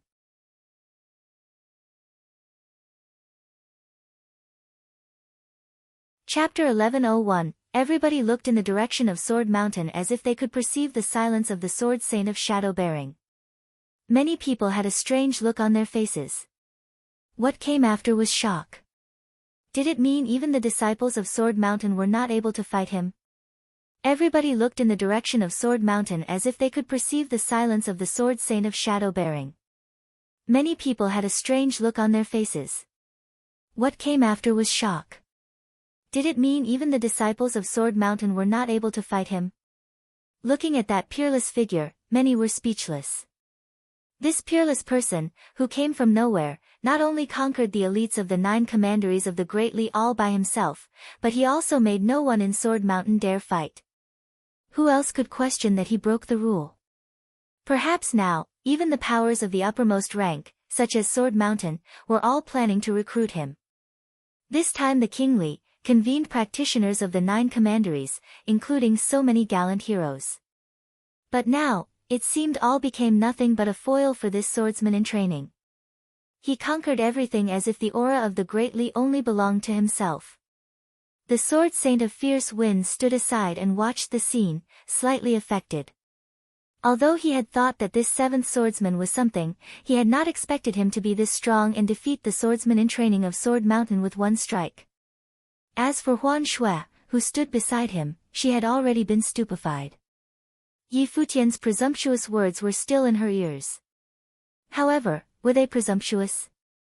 Who in the Great Li could withstand his attack? I didn't expect that such an outstanding swordsman in training could appear in the Yen commandery of my Great Li, King Li said, smiling. Seventh swordsman, since you have mastered swordsmanship of such a level, you are overqualified to cultivate in the lower realm of the Greatly. The Sword Mountain is the holy land of swordsmanship cultivation for the kingdom of Greatly Upper and Lower Realm. How about you follow the elders of Sword Mountain to cultivate in the upper realm?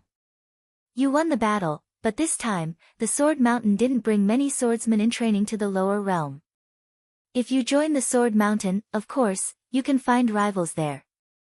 The kingly commended Yi Futian's gift and unraveled the awkwardness of Sword Mountain at the same time. Many people slightly nodded.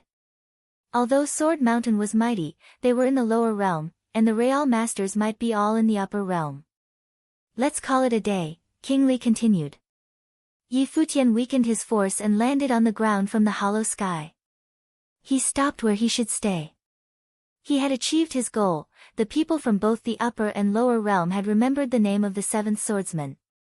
If he had entered the field and joined the fight in the law battle and taken first place all the time, he could have made the people of the Greatly remember him, too, but obviously, they would not have been so impressed.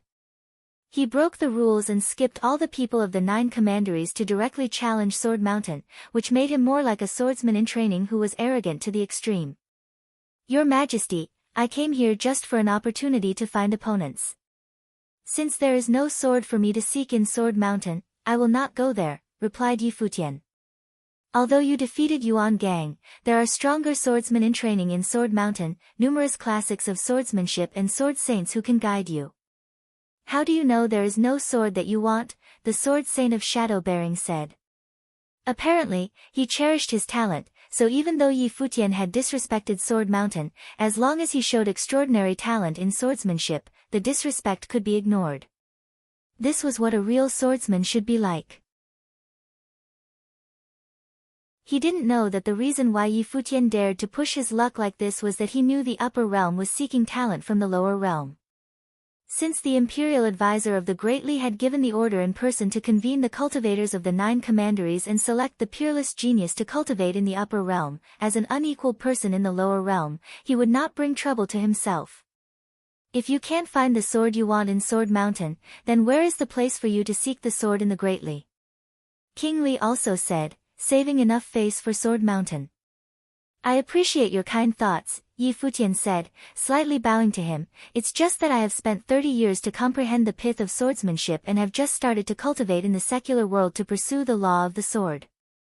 The Sword Mountain is the swordsmanship holy land of the First Order. Still, if I entered the sect to cultivate, even though I would receive guidance from the elders and learn from important classics, I am afraid my state of mind would change, and the spirit of my sword would be constricted. I would no longer be able to wander around the world like what I am doing now, free of limitations and welcoming knowledge from the universe. So, if anyone of my level from Sword Mountain can defeat the sword in my hand, this can prove that the law of Sword Mountain is better than my law, and then I will be willing to cultivate in the mountain. If no one can defeat me, it proves that the path I choose is a path toward the great law, so what's the point to forsake the right way and make a detour, he continued. I hope your Majesty and every elder here understands the way I am pursuing. As he finished speaking, even King Li of the third plane of the divine path was caught off guard for a second and looked at Yi Futian in surprise. As a person of the sage plane, this seventh sword was able to utter such words, which made the king even more impressed. Many notables of the upper realm nodded and showed approval to him. For all the swordsmen in training in the world, who were not proud of joining the Sword Mountain, everyone hoped to cultivate swordsmanship in the Greatly swordsmanship holy land of the First Order. However, this person thought that the swordsmanship holy land of the First Order was also one kind of imprisonment of swordsmanship thoughts. He challenged Sword Mountain just to verify which was better between the law of the Sword Mountain and the law of his own.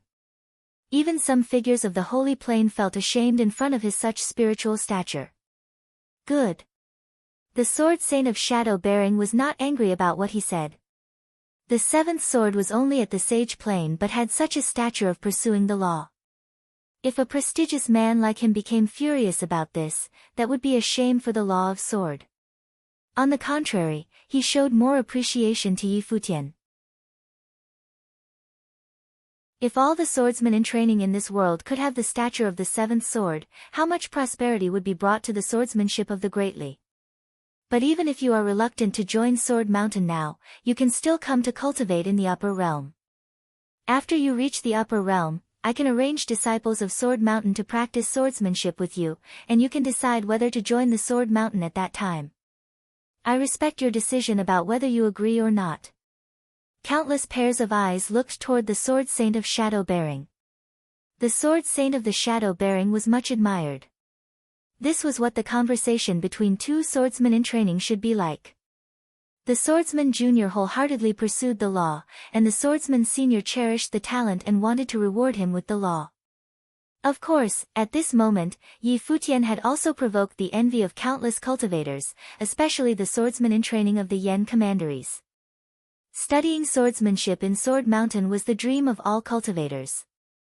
However, Yi Futian won the chance hands down but still hesitated. It was as if the Sword Mountain begged him to join. Totally absurd. Well done, well done. Thank you, sir, Yi Futian said and saluted the Sword Saint of Shadow Bearing.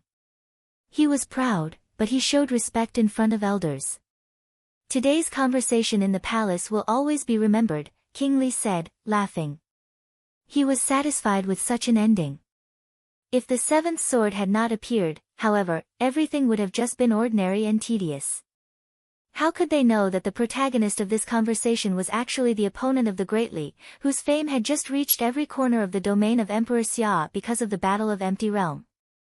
Besides, what Yi Futian was doing had nothing to do with the so-called spiritual stature. He was just a good actor. Since he acted as the seventh sword, he needed to keep in mind what kind of person the seventh sword was, his personality, a peerless, arrogant, and paranoid swordsman who pursued nothing but swordsmanship. If he had aimed at climbing up to a high rank in the kingdom of the Great Li, he would not have been the seventh sword and had flaws in his acting. The seventh sword, how about you stay in the palace and later head toward the upper realm of the kingdom of the Great Li together with the elders of the upper realm? The King Li asked the seventh sword. Sure, Yi Futian said, nodding.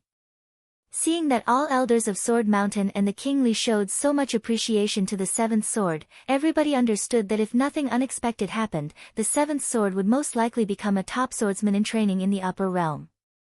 After the feast, the people of the Great Li departed in succession, but many people were still not satisfied. The long-lasting battle of law let numerous cultivators of the Great Li witness the elite rivalries under the holy plane of the Great Li, especially the seventh sword, who appeared out of nowhere. He was hard to forget. The king of the commandery Yen was also preparing to lead his swordsmen in training to leave. They bowed to King Li. Behind the king of the commandery Yen, Yen Qingyi, Yen Zi, Kai Huang, Huan Shui, Nia Yun, and others all looked at Yi Futian. The shock brought by Yi Futian to them was so strong that maybe it would stay in their mind for a long time. The seventh sword, I know you concentrate on the law of swordsmanship, but after you reach the upper world, you should keep a low profile sometimes, especially when facing the notables of the upper realm. Avoid attracting too much attention, the voice of the Sword Saint of Fierce Wind whispered into Yi Futian's ears. He had the impression that the seventh sword's talent in swordsmanship was peerless. Still, because he only concentrated on pursuing swordsmanship, he couldn't get along with people, and his personality was flawed. Still, perhaps that was the reason why he could use all his energy on swordsmanship and achieve his aim. But before leaving, he didn't forget to remind Yi Futian that the situation of the upper realm was complicated, and there were many more experts. Not every notable would cherish talents, and if he offended someone, even though he had extraordinary talent, he would risk ending up with a murderous outcome. Thank you, sir, Yi Futian whispered back to him. The Sword Saint of Fierce Wind fixed a gaze on him and said, I hope one day you can achieve your law of the sword, and I can hear your name in the commandery Yen again. And then, he turned around and left together with the swordsman in training of the commandery Yen. The Sword Saint of Fierce Wind would not expect what the situation would be like the next time he heard about Yi Futian. Yi Futian didn't turn his head, neither did he see him off. He didn't want to talk to anyone. One after another, the people of the 9 commanderies left. In the palace, there were only some cultivators of the upper world, King Li, and the Chosen One. At this time, one gaze fell upon the seventh sword. Yi Futian raised his head and noticed a smiling person looking at him. The person raised his glass and introduced himself, Lu Chuan, the Great Li. Yi Futian had already known Lu Chuan's identity. Still, it was not until now that he actually looked up and down at Lu Chuan, the legendary figure in the Battle of the Empty Realm 10 years ago, the disciple directly taught by the imperial advisor of the Great Li. This leading figure, who had vanquished more than half of the army of Emperor Xia's city, didn't even have a slight aura of violence around him. All Yi Futian could see was a Confucian sage-like figure with extraordinary composure and elegance. Yi Futian couldn't help but become alert. This Lu Chuan must be an uncommon figure, he thought to himself. The seventh sword, a swordsman in training, Yi Futian said. He nodded to Lu Chuan and didn't let his gaze linger on him for too long. These two decisive figures of the Battle of Empty Realm greeted and toasted each other in such a mild way after 10 years. Mr. Lu and the seventh sword will become the mainstay of our dynasty of the Great Li. I will toast to both of you, Princess Li Yuqian said, with a slight smile and no pretension at all. I would be honored, replied Yi Futian. The cultivators of the Great Li were not inferior to the ones in Emperor Xia's domain.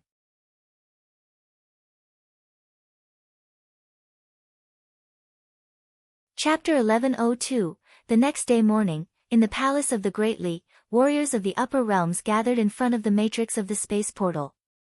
Lu Chuan, swordsman of Sword Mountain and the chosen winners ready to cultivate in the upper realms were all here. So was Yi Futian. He had agreed to go with them to the upper realms for cultivation. Although he didn't promise to join Sword Mountain, as a swordsman of his level, he should go to the upper realms to pursue swordsmanship. The next day morning, in the palace of the Great Li, warriors of the upper realms gathered in front of the matrix of the space portal. Lu Chuan, swordsman of Sword Mountain and the chosen winners ready to cultivate in the upper realms were all here. So was Yi Futian. He had agreed to go with them to the upper realms for cultivation.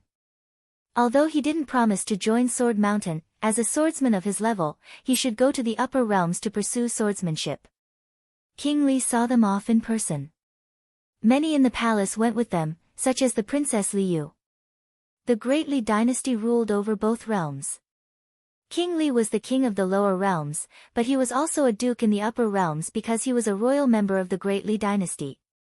The princes and princesses in King Li's palace also had royal blood coursing through their veins, so there was no need for them to pass an assessment in order to cultivate in the upper realms.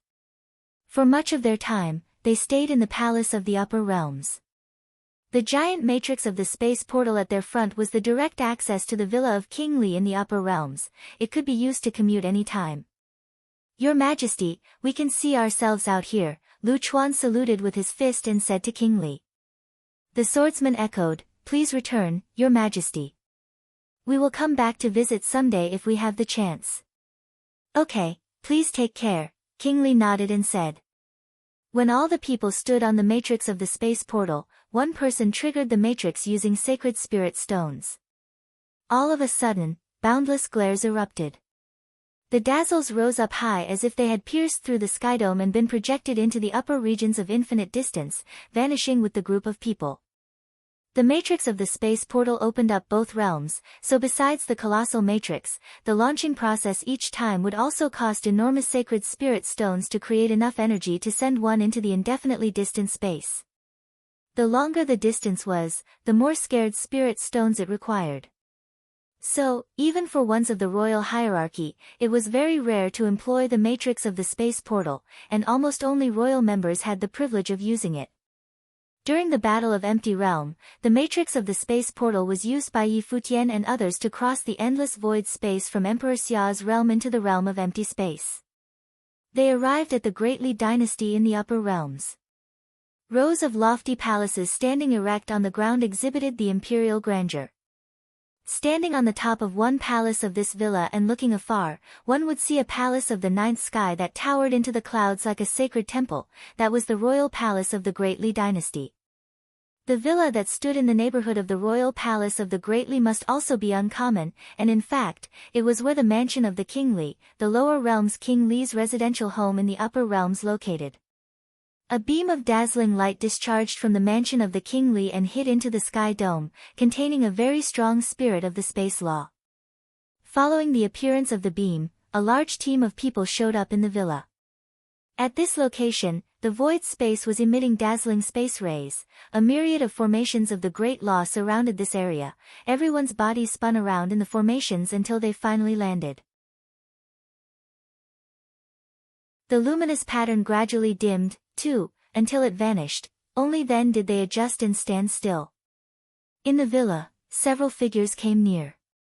The person who took the lead with unusual charisma was the King Li's eldest son. He somehow took after the King Li and always guarded the mansion of the King Li in the upper realms. The King Li ruled the lower realms for the Emperor Li, while his eldest son Li Yang was arranged to inherit the mansion of the King Li in the upper realms. "I am glad to see you back," Li Yang made a fist salute and said to all of them. "Your Highness," they answered. "Brother Lu Chuan, how was your trip?"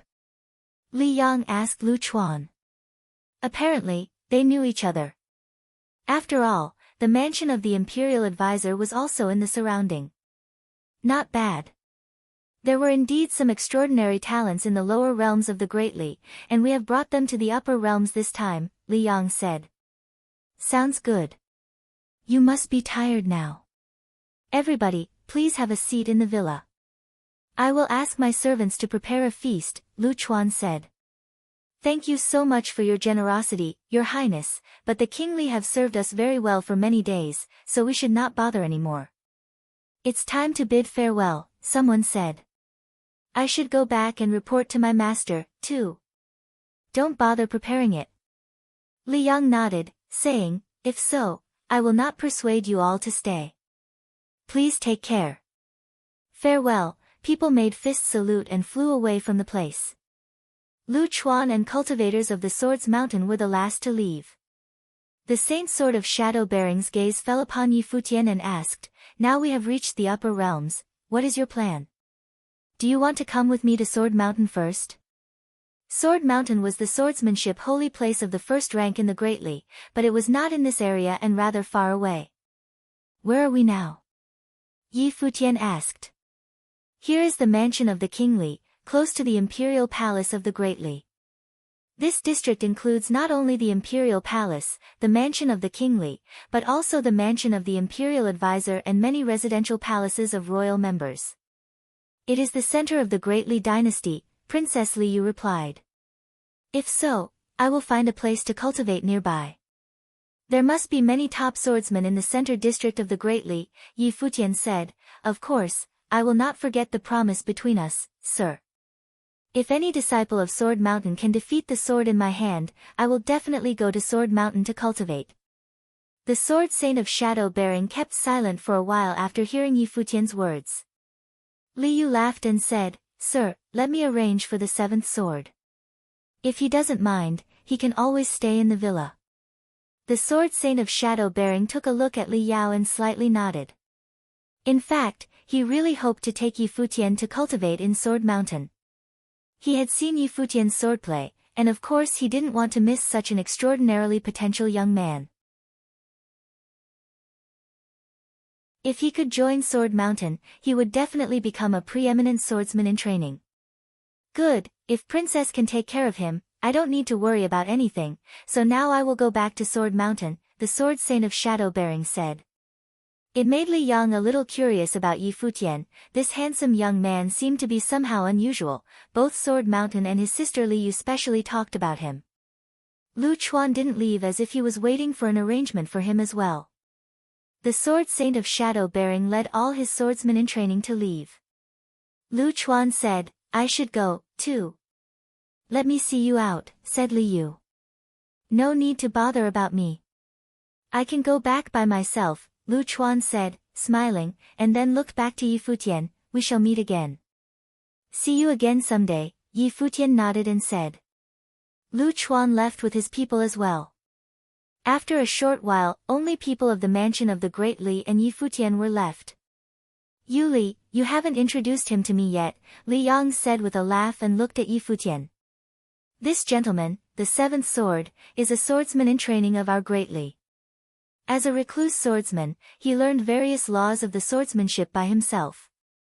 He was the champion among the 9 commanderies of the Great Li, and nobody could resist the attack of his sword. Even Yuan Gang of Sword Mountain was defeated by him. Our father held the feast to convene all the talents of the world, where the attention of the realms only belonged to the 7th sword himself.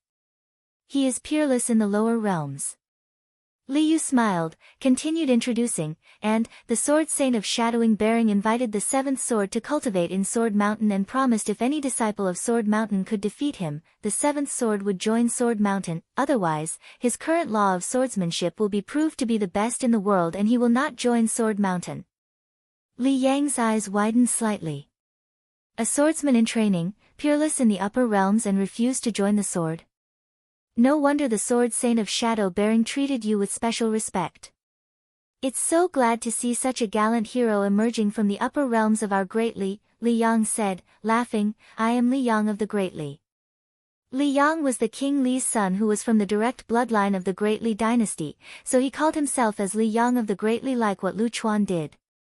Lu Chuan was the disciple of the imperial advisor, and the imperial advisor of the Great Li dynasty was a close confidant of Emperor Li, so when he introduced himself, he also called himself as Lu Chuan of the Great Li. If one was a disciple of Sword Mountain, he would not call himself like that, instead he would add Sword Mountain after his name. I am the 7th sword, a swordsman in training, said Yi Futian. I am very flattered by Princess. I am a similar age to you, so if you don't mind, you can directly call me Yuli. Calling me Princess sounds like our relationship is distant, Yuli said, smiling. Yi Futian looked at her beautiful noble face. Her smile was as soft as a spring breeze that made one feel warm. She was indeed an irresistibly attractive woman. When she sat in the palace of the King Li of the lower realm, she was a vision of grace and elegance, but now, she was as close as a friend who would never let one feel a sense of distance. Yuli Princess, Yi Futian directly called her name but added her title Princess after it, which adequately kept his distance. Yuli paused a second, laughed and said, my father is always in the lower realms, so the villa is often empty. If you don't mind, how about staying in the mansion of the King Li for a few days? Although the King Li was of royal lineage and granted with the title of king, in the world of cultivation, it was one's real strength that determined the rank he belonged to. Take the imperial advisor as an example. Which royal member dared to claim that his position was higher than the imperial advisor? Even the king's own son was extremely deferential to him. There were quite a lot of powers of high rank in the Great Li, such as Sword Mountain and Chao family. Given the talent Yi Tianfu had exhibited, if he joined Sword Mountain, it was very likely that he would become an important figure of Sword Mountain. If he chose not to join Sword Mountain, that would mean no peer of Sword Mountain could defeat him, so wouldn't his accomplishment be great in the future? And now such a figure appeared in the mansion of the King Li. As a princess, Yuli naturally would like to get close to him and established a relationship.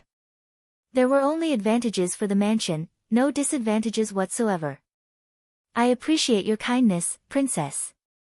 It's just I have been accustomed to living alone on the path of cultivation, and I am afraid I will feel restricted when living in the mansion, so I think I will not stay, Yi Futian refused. It was no doubt that he would approach the core of the Great Li someday, but not in such a way. If so, I respect your decision, Yuli said with a smile, but you just came here from the lower realms, and there are many things you are not familiar with in the imperial city. You will not mind if I arrange your accommodation, will you? Yi Futian could see the sincerity from her gorgeous eyes. It was indeed hard to decline it since Yuli had said in such a way, so he nodded and said, if so, I am greatly thankful for your help. It's no bother at all, Yuli said. You said here is the imperial city, Princess, said Yi Futian.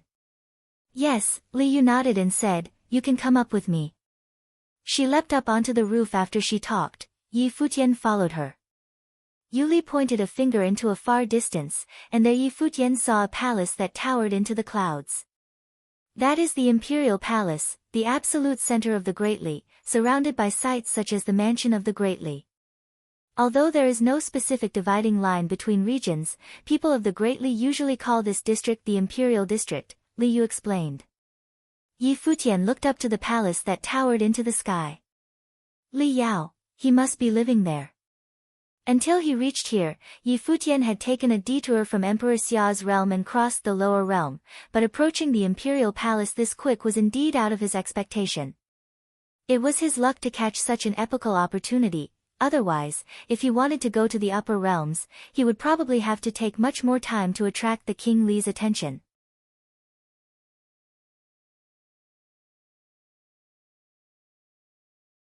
Chapter 1103. In Emperor Li's city, there was a very famous main street called Emperor Li Avenue. In Emperor Li's city, there was a very famous main street called Emperor Li Avenue. This avenue was the absolute center of Emperor Li's city as well as the busiest ever place of the boundless Emperor Li dynasty. On both sides of the Emperor Li Avenue, that was to say the outlying district of the Emperor Li's palace, located residential villas whose owners were probably the most prominent figures of the great Li dynasty. There was a joke that even the doctrine saint of the first level of Saint Plain must behave himself and act humble when walking on the Emperor Li Avenue. Because any young person that came out of the revenue might become a figure that ordinary saints didn't want to mess up with. It sounded like a joke, but if one knew whom the villas near the Emperor Li Avenue belonged to, he might not feel it funny. The Emperor Li dynasty ruled over both the upper and lower worlds, and its control to the Great Li was much firmer than in the Emperor Xia's realm. The neighborhood of the Emperor Li Avenue was where the true corridors of power in the Great Li located. There was one advisor and 4 kings in the Great Li, and on the 2 sides of the Emperor Li Avenue, 3 kings, and the advisor lived here. Advisor referred to the imperial advisor of the Great Li, and the imperial advisor's residence was in the district of the Emperor Li Avenue. Besides imperial advisor, 3 out of the 4 powerful kings also had mansions here. The King Li residence was one, but King Li only assisted Emperor Li to govern the lower worlds. He had supreme power in the lower worlds, but in fact, King Li was considered as the weakest among the 4 kings. His influence in the upper worlds was far less than other kings, and so was his strength. The other 3 kings were legendary beings of the Nirvana state, all in the ultimate level of Saint Plain. Prince Regent, the uncle of today's Great Li dynasty ruler Emperor Li, once had been in power before Emperor Li was enthroned and now assisted the emperor to rule the Great Li dynasty. As a venerable senior politician of the Great Li, even though he had retired from politics, Emperor Li still remembered his accomplishments and had not deprived him of the title of Prince Regent. Among all royal members, Prince Regent had an extremely high rank and numerous followers. Even Emperor Li attended his celebrating birthday parties in person. So you would know, the Shao clan in Emperor Xia's realm was not comparable with him.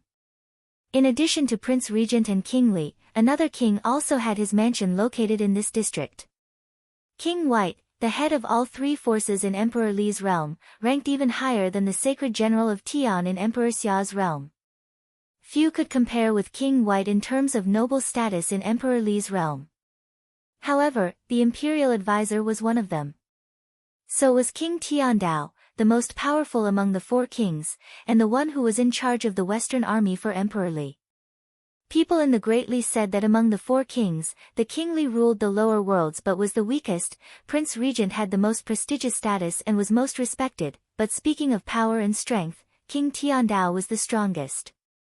He was Emperor Li's elder brother. If succession to the Great Li throne had been decided by birth order, King Tiandao would have been the one who inherited the throne. Once King Tiandao had been considered to be the one who inherited the Great Li dynasty, but later Emperor Li caught up from behind and became the one who sat firmly on the throne. The reason was that Emperor Li was qualified to do so. He made his breakthrough and entered the Renhuang Plain successfully. There was no voice against him in the Great Li. In the world of cultivation, real strength spoke loudest. Of course, even so, King Tiandao's power in the Great Li was still terrifying. It was only him who dared to directly challenge the imperial advisor. In order to revive the spirit of martial arts, the imperial advisor established the prominent Dali National Academy. Emperor Li devoted all his efforts to promote it, and royal members all joined the Dali Academy to cultivate. The imperial advisor of the Great Li served as the dean in person and cultivated numerous excellent figures for the Great Li dynasty. It was now considered as the top 1 cultivation holy land in the Great Li. The Dali National Academy was also located on the Emperor Li Avenue. King Tiandao envied that Emperor Li paid too much attention to the imperial advisor and was afraid the imperial advisor would gain a status second only to the one on the throne, so he also established Daily Mountain on the land of the West. Now Daily Mountain had become a holy land of the West and cultivated numerous outstanding figures for the Western Army, as if it was trying to compete with the Dali National Academy. So, people of the Great Li said, inside there was the imperial advisor, and outside there was King Daily. Even though they too had conflicts, the displeasure would not affect either their positions in the Great Li capital or the contributions they had made to the Great Li. Emperor Li was also fully aware of their achievements, but he intentionally let alone their competition because such benign rivalry would be no harm to the Great Li. In fact, he hoped King Li was also capable to build up a holy land such as the Dali National Academy or Daily Mountain. It was just that the gap between the lower and upper worlds was way too huge. Even the whole upper worlds was not able to compete with Dali National Academy or Daily Mountain. But now, Yi Futian had been arranged by Princess Li Yu, the daughter of King Li, to stay on the busiest street of the Great Li, Emperor Li Avenue, where numerous top figures lived. In Emperor Li's realm, the avenue referred not only to the street itself but also to the neighborhood around the street. At this moment, Yi Futian lived alone in a villa on the Emperor Li Avenue and concentrated on cultivation. Li Yu had thought about arranging a maid to take care of him, but he declined. Since it might be an inconvenience during his cultivation, and according to the Seventh Sword's personality, he was supposed to act in this way, Li Yu did not mind. Yi Futian squeezed his eyes shut, and his soul traveled an infinite distance away, to Emperor Xia's palace where Black-Winged Condor was with Xia Qingyuan. Files were piled up high in front of Black-Winged Condor. He flipped them page by page and carefully browsed these files which recorded all had happened in the Emperor Xia's realm. Soon, Yi Futian came to know where he was, the very center of the Great Li. After finishing reading, Black-Winged Condor flapped its wings, a wind rose up and closed the files. He lifted his head and looked at Xia Qingyuan with a pair of pitch-black eyes. "You live on the Emperor Li Avenue?" Xia Qingyuan asked, staring at Black-Winged Condor. It was so fast. Last time he said he was in the palace of King Li in the lower worlds of Great Li, and now he had already reached the center of the Great Li. Yes, Black-Winged Condor nodded, and said in Yi Futian's tone, "Lu Chuan, people of Sword Mountain and the prince and princess of the King Li residence all value me and are not suspicious. The daughter of King Li has arranged me to stay in the district of Emperor Li Avenue. Maybe I will start my cultivation from now on." "You really have some abilities," Xia Qingyuan said coldly. "You haven't told me what you want, when you will come back. In the Great Li, nothing is in my control. What do you expect me to do? Now I can only do what I can do and see how it goes, but don't worry, princess, now my identity is as a swordsman in training, and I have no conflict with anyone else, nobody is targeting me. There is not much difference between cultivating in Emperor Xia's realm or in the Great Li. As for how long, maybe 1 year, maybe 10 years, I have no idea either," said Yi Futian. Xia Qingyuan became even colder after hearing what being said from the Black-Winged Condor's mouth. This bastard was going to stay for 10 years there. He didn't even stay that long in Emperor Xia's realm. "Whatever you want to do, don't be rash. And, be careful of the imperial advisor," Xia Qingyuan reminded him. "It is said that the imperial advisor of the Great Li is extremely knowledgeable and skillful. He cultivates in tens of thousands of ways, even including astrology. He was able to see the past and the future. Maybe it is just an exaggeration, but my father said he is really very dangerous. Even though your illusion could dupe my father, you should still always be careful." "Thank you for your care, princess," Yi Futian said. "Care?" Xia Qingyuan looked at the Black-Winged Condor's eyes with coldness and said in an aloof tone, "I just don't want you to die outside. No one will bury your body. Sorry for bringing concern to you, princess. Time to go. I will come back if anything happens." After he said that, Black-Winged Condor's eyesight changed. Xiao Qingyuan knew Yi Futian had left. Frost spread all over her face as if her mood was not good. He would come to her if anything happened. Good. Releasing the coldness from her body, she moved her palm and struck it on the head of Black-winged Condor, directly crushing him to the ground. Ee. The Black-winged Condor let out a piercing cry and climbed up, staring at Xia Qingyuan in anger. What are you looking at? Xia Qingyuan asked with coldness. Not looking at you anyway, the Black-winged Condor said, but obviously there was a lack of pride in his voice. He turned around and strutted away, unwilling to submit, and kept groaning to himself, the Princess Peacock is much cuter than you. Lord Condor had some nostalgia when he thought about the time he flirted with Kong Xian in the Empty Realm. This princess was too fierce to mess up with. Shaoqing, Xia Qingyuan called the name. Suddenly strong gusts of wind rose, and from the sky, a cyan Argusianus holy beast swooped down on the Black-winged Condor. What? Said Lord Condor. Panicked, he let loose his wings and ran for his life. She was such a bully. Soon, the poor Black-winged Condor was ridden by the cyan Argusianus and beaten like hell.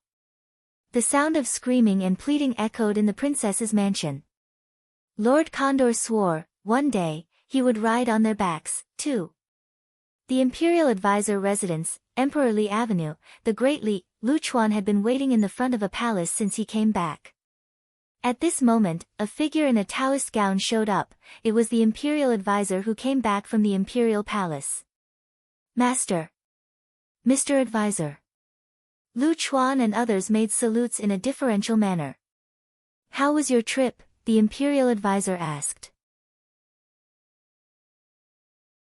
Master, Lu Chuan told him everything that had happened in the lower worlds from beginning to end and said, it seems that the seventh sword is wholeheartedly pursuing swordsmanship and has an extreme personality. The sword saint of shadow bearing wants to recruit him, so I didn't get involved, but if the seventh sword chooses not to join Srad Mountain, do you think we should invite him to cultivate in the Dali National Academy, Master? Let Sword Mountain move first, the Imperial Advisor said, and, you spread the word that I will recruit one more direct disciple. Lu Chuan paused a second, other people also got strange looks in their eyes. The Imperial Advisor was the Dean of the Dali National Academy, but in fact, he only had very few direct disciples, and his disciples were all extremely prominent figures. In the Great Li, as long as one could become a disciple of the Imperial Advisor, his future was destined to be a brilliant one, but of course, there were exceptions such as Xiang Yuanjin who died on the battlefield of the Empty Realm. Yes, Master, Lu Chuan bowed to him, now I should leave if you excuse me. All right, the Imperial Advisor nodded, so Lu Chuan and others left.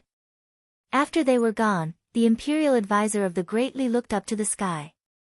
The positions of celestial bodies had changed, the fate of the Great Li was also revolving around a star, transforming. He thought to himself, the chosen one has showed up.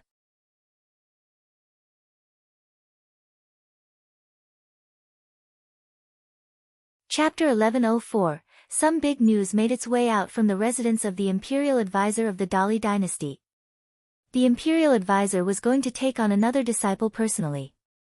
This news shook Emperor Li's city in an instant.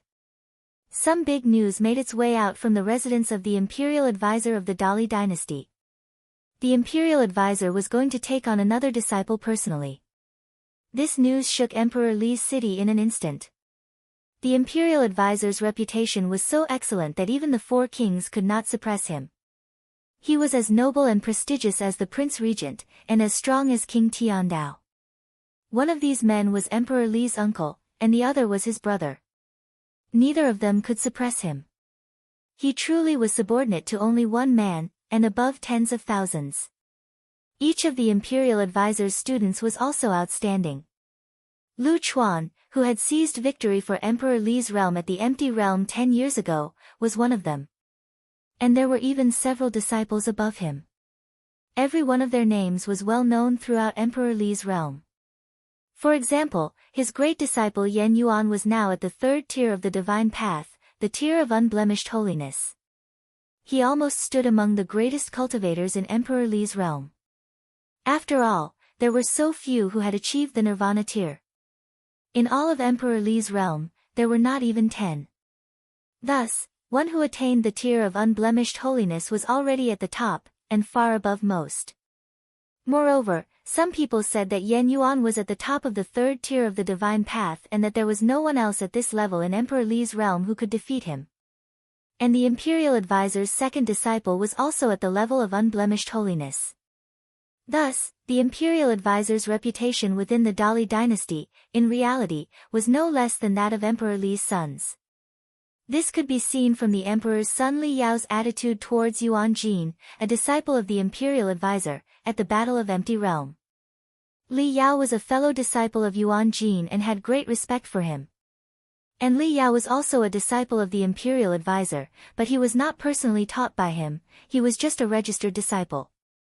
If the emperor's son wanted to seek training from the imperial advisor, he naturally could not deny him that. Because of all this, when the news came out that the imperial advisor was personally taking on another student, Emperor Li's realm was shaken. Many people said that it was because of Yuan Jin's death and that he wanted to take another disciple to replace him. Everyone sighed when they thought of Yuan Jin. He had initially been an outstanding figure at Dali Academy, who had achieved the limit of what was possible below the Saint Plane. There were very few people who could rival him. And yet he had met his death at the Battle of Empty Realm. Not many people knew the details of that battle, but some rumors said that Yuan Jin had managed to enter the Saint Plane, but had still been slain by his two opponents working together. Of the two people, one of them was Xia Qingyuan of Emperor Xia's realm, and the other was the one who had won victories left and right at the Battle of Empty Realm, Yi Futian. This was an unfamiliar name to the people of Emperor Li's realm. No one knew who Yi Futian was, but since he had taken control of the Battle of Empty Realm and slain Yuan Jin, he must be an outstanding and powerful figure. Was the imperial advisor personally taking on another disciple in order to train someone who could compete with this incredibly powerful junior from Emperor Xia's realm? Perhaps he had a plan like this. As for who he would choose, many people in Emperor Li's city already had a guess. It would be the student at Dali Academy, Dong Chen. At the time of the defeat at the Battle of Empty Realm last year, Dali Academy had held its annual forum. Dong Chen had undoubtedly been the first-place finisher from Dali Academy with his perfect performance. He had been number one in terms of both debate and polemic. The debate at the Dali Academy forum was an argument in which they discussed their opinions and feelings about cultivation. The polemic, on the other hand, was a battle. Dong Chen had given perfect answers. The one who had done this before him had been Yuan Jin. Some said that if Dong Chen had been born a few years earlier, he would have been the one to enter the imperial advisor's household and not Yuan Jin, even though Yuan Jin was also an outstanding talent and a hero of his age. Yuan Jin had gone to the Battle of Empty Realm, and Dong Chen had not. Yuan Jin had died at the Battle of Empty Realm, and the imperial advisor was taking another disciple. Dong Chen was the most likely candidate. Many people seemed to already be sure that Dong Chen of Dali Academy would soon enter the imperial advisor's household to cultivate. At that moment, many people at Dali Academy were discussing this matter. Even among those outside Dali Academy, there were some people who would talk about it from time to time. At this time, a handsome figure was standing outside of this top holy land that had been personally prepared by the imperial advisor with the full support of Emperor Li.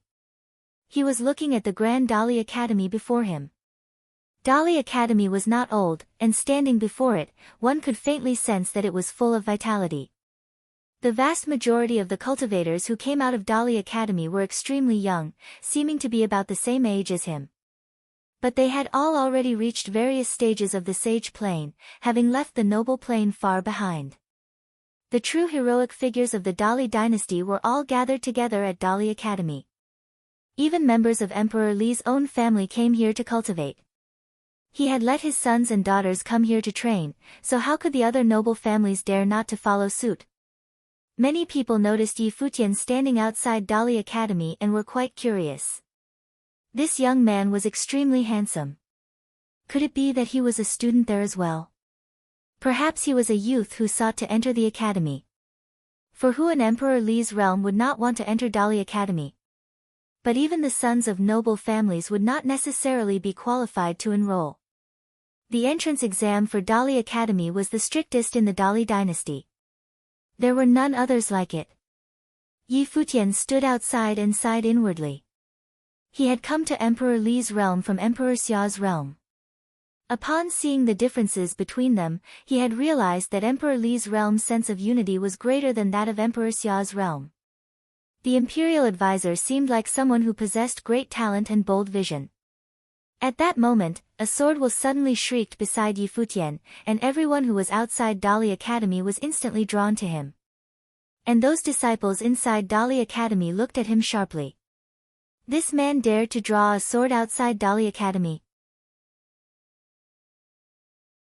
What was he trying to do? There were also people there who had come to pay their respects to Dali Academy. When they saw what he had done, they turned to him one by one, their faces froze in surprised expressions. They only saw endless sword wheels wrapping around Yi Futian's body, which then formed into real swords. The swords flew up into the air, then fell back to the ground, causing a series of loud noises. 7 swords were pierced directly into the ground. The sounds resonated together, and an even more powerful sword will spread out from among them. Yi Futian stepped forward, standing behind the swords. A powerful storm of sword chi was born and gathered together around his body. And then a voice came from Yi Futian, I, the 7th swordsman, who has reached the peak of the sage level, have come to Dali Academy to seek the path and to cultivate. His voice swept out, making everyone's hearts beat faster, especially those who had come to Dali Academy to pay their respects. They all looked at him strangely. Had he come to Dali Academy to seek the path? The disciples of Dali Academy also looked at him strangely. Was he wielding a sword outside the academy? Someone looked at Yi Futian from a distance and asked, how do you wish to seek the path? By training in swordsmanship, Yi Futian answered. Is that a challenge? Asked the one who had spoken before. I am not challenging you, I am seeking the path, answered Yi Futian. Asking to practice his swordsmanship in order to seek the path was indeed a challenge, but he wouldn't admit it. To stand outside Dali Academy and issue a challenge would not sound too good. It would be more provocative. Seeking the path sounded much better. It was humble, and his opponents could find no faults with it. The 7th swordsman had come to the upper realm and was seeking the path at Dali Academy. Many of the disciples of Dali Academy were looking at Yi Futian. Was he doing this to draw attention to his performance, and thus gain entry to Dali Academy to cultivate? This method was very direct, but to be so arrogant as to stand outside Dali Academy and ask to seek the path would end very badly for him. Seemingly drawn by his words, more disciples walked out of Dali Academy. But most of them were just smiling and laughing and did not take any direct action. As disciples of Dali Academy, they naturally had their pride. Someone had come to seek the path, but he was nobody worth taking action against. At that moment, a figure walked out from the crowd. He was carefree and easy, and he bowed slightly to Yi Futian, saying, I am Su Yu of Dali Academy. I am the 7th swordsman. Yi Futian touched his sword to his chest in a gesture of respect. I hope to learn from you, said Su Yu. And you as well, answered Yi Futian. Boom! As soon as the two of them were finished speaking, Su Yu stepped forward as fast as a bolt of lightning, and in an instant, he was in the air. Up in the sky, a majestic force surrounded him, and it gradually formed into the image of a dragon. It roared and the sky trembled. Su Yu raised his hands into the air and clapped them, and suddenly the golden dragon swept out, rushing through the air towards Yi Futian to crush him. Rise, called Yi Futian, and suddenly one of his 7 swords cut through the air. He stepped forward, and clutching his sword in his hand, his body shot up into the sky like an arrow. A ferocious storm gathered as Yi Futian's sword sliced through the air, and suddenly, a hurricane of illusory swords appeared in the sky and collided with the golden dragon. Everyone could only see the storm slicing through the air and cutting through the dragon's body. But the giant swords were also gradually destroyed. Yi Futian flew upwards, and he seemed to transform into a storm. His swords followed behind him, and suddenly, thousands of sword wills burst out from them. Each one seemed able to cut through the very air itself. The images of dragons behind Su Yu were overbearing to the extreme. He clapped his hands together again with what seemed like enough force to topple the mountains into the sea. A pure-blooded dragon Madra shook the skies until it seemed as if they would collapse, and it collided wildly with Yi Futian's swords. Everyone saw the terrible scene unfolding in the sky. In only an instant, the two of them had struck each other countless times. Of course, Yi Futian was not using his full power. He was indeed practicing his swordsmanship, and his ability to call upon storms of swords. He had come to the Dali dynasty not only for revenge but also to cultivate. Finally, an extremely brilliant storm of swords slashed down from the sky, and all the pure-blooded dragons were completely shattered. Su Yu was sent flying backward. He panted heavily as he stared at the swordsman before him. "You win," said Su Yu. "Thank you for the match." Yi Futian nodded and then descended to the ground. He brought his swords back down, keeping them held out in front of him. A strange look came over everyone's faces. Su Yu was not well known in Dali Academy, but no one there was a weakling. All of them were outstanding people. From the battle that had just taken place, they could tell that both combatants' combat power was extremely strong. Su Yu was absolutely not weak. But he had still lost to the seventh swordsman. It seemed that this swordsman did indeed have remarkable power, which was why he had dared to come to Dali Academy to seek the path. This battle caused great waves, and drew in even more people. Disciples streamed forth from the academy continuously, and in an instant the area grew extremely lively.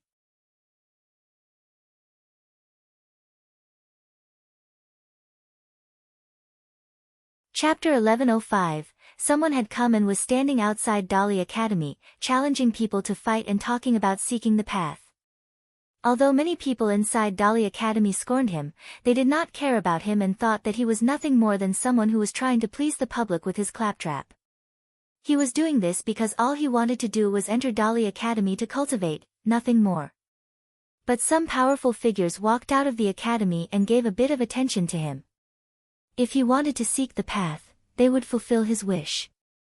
Someone had come and was standing outside Dali Academy, challenging people to fight and talking about seeking the path. Although many people inside Dali Academy scorned him, they did not care about him and thought that he was nothing more than someone who was trying to please the public with his claptrap. He was doing this because all he wanted to do was enter Dali Academy to cultivate, nothing more. But some powerful figures walked out of the academy and gave a bit of attention to him. If he wanted to seek the path, they would fulfill his wish. Before long, someone else had moved against Yi Futian. A student from Dali Academy who was good at manipulating space rule power attacked him directly, turning himself into a shadow and moving extremely quickly. It was nearly impossible even to get a glimpse of him. His attack power was extreme. Yi Futian was still only using one sword at a time. His swordsmanship was about to reach its peak, and his speed at drawing his sword, when combined with his natural speed, was simply frightening.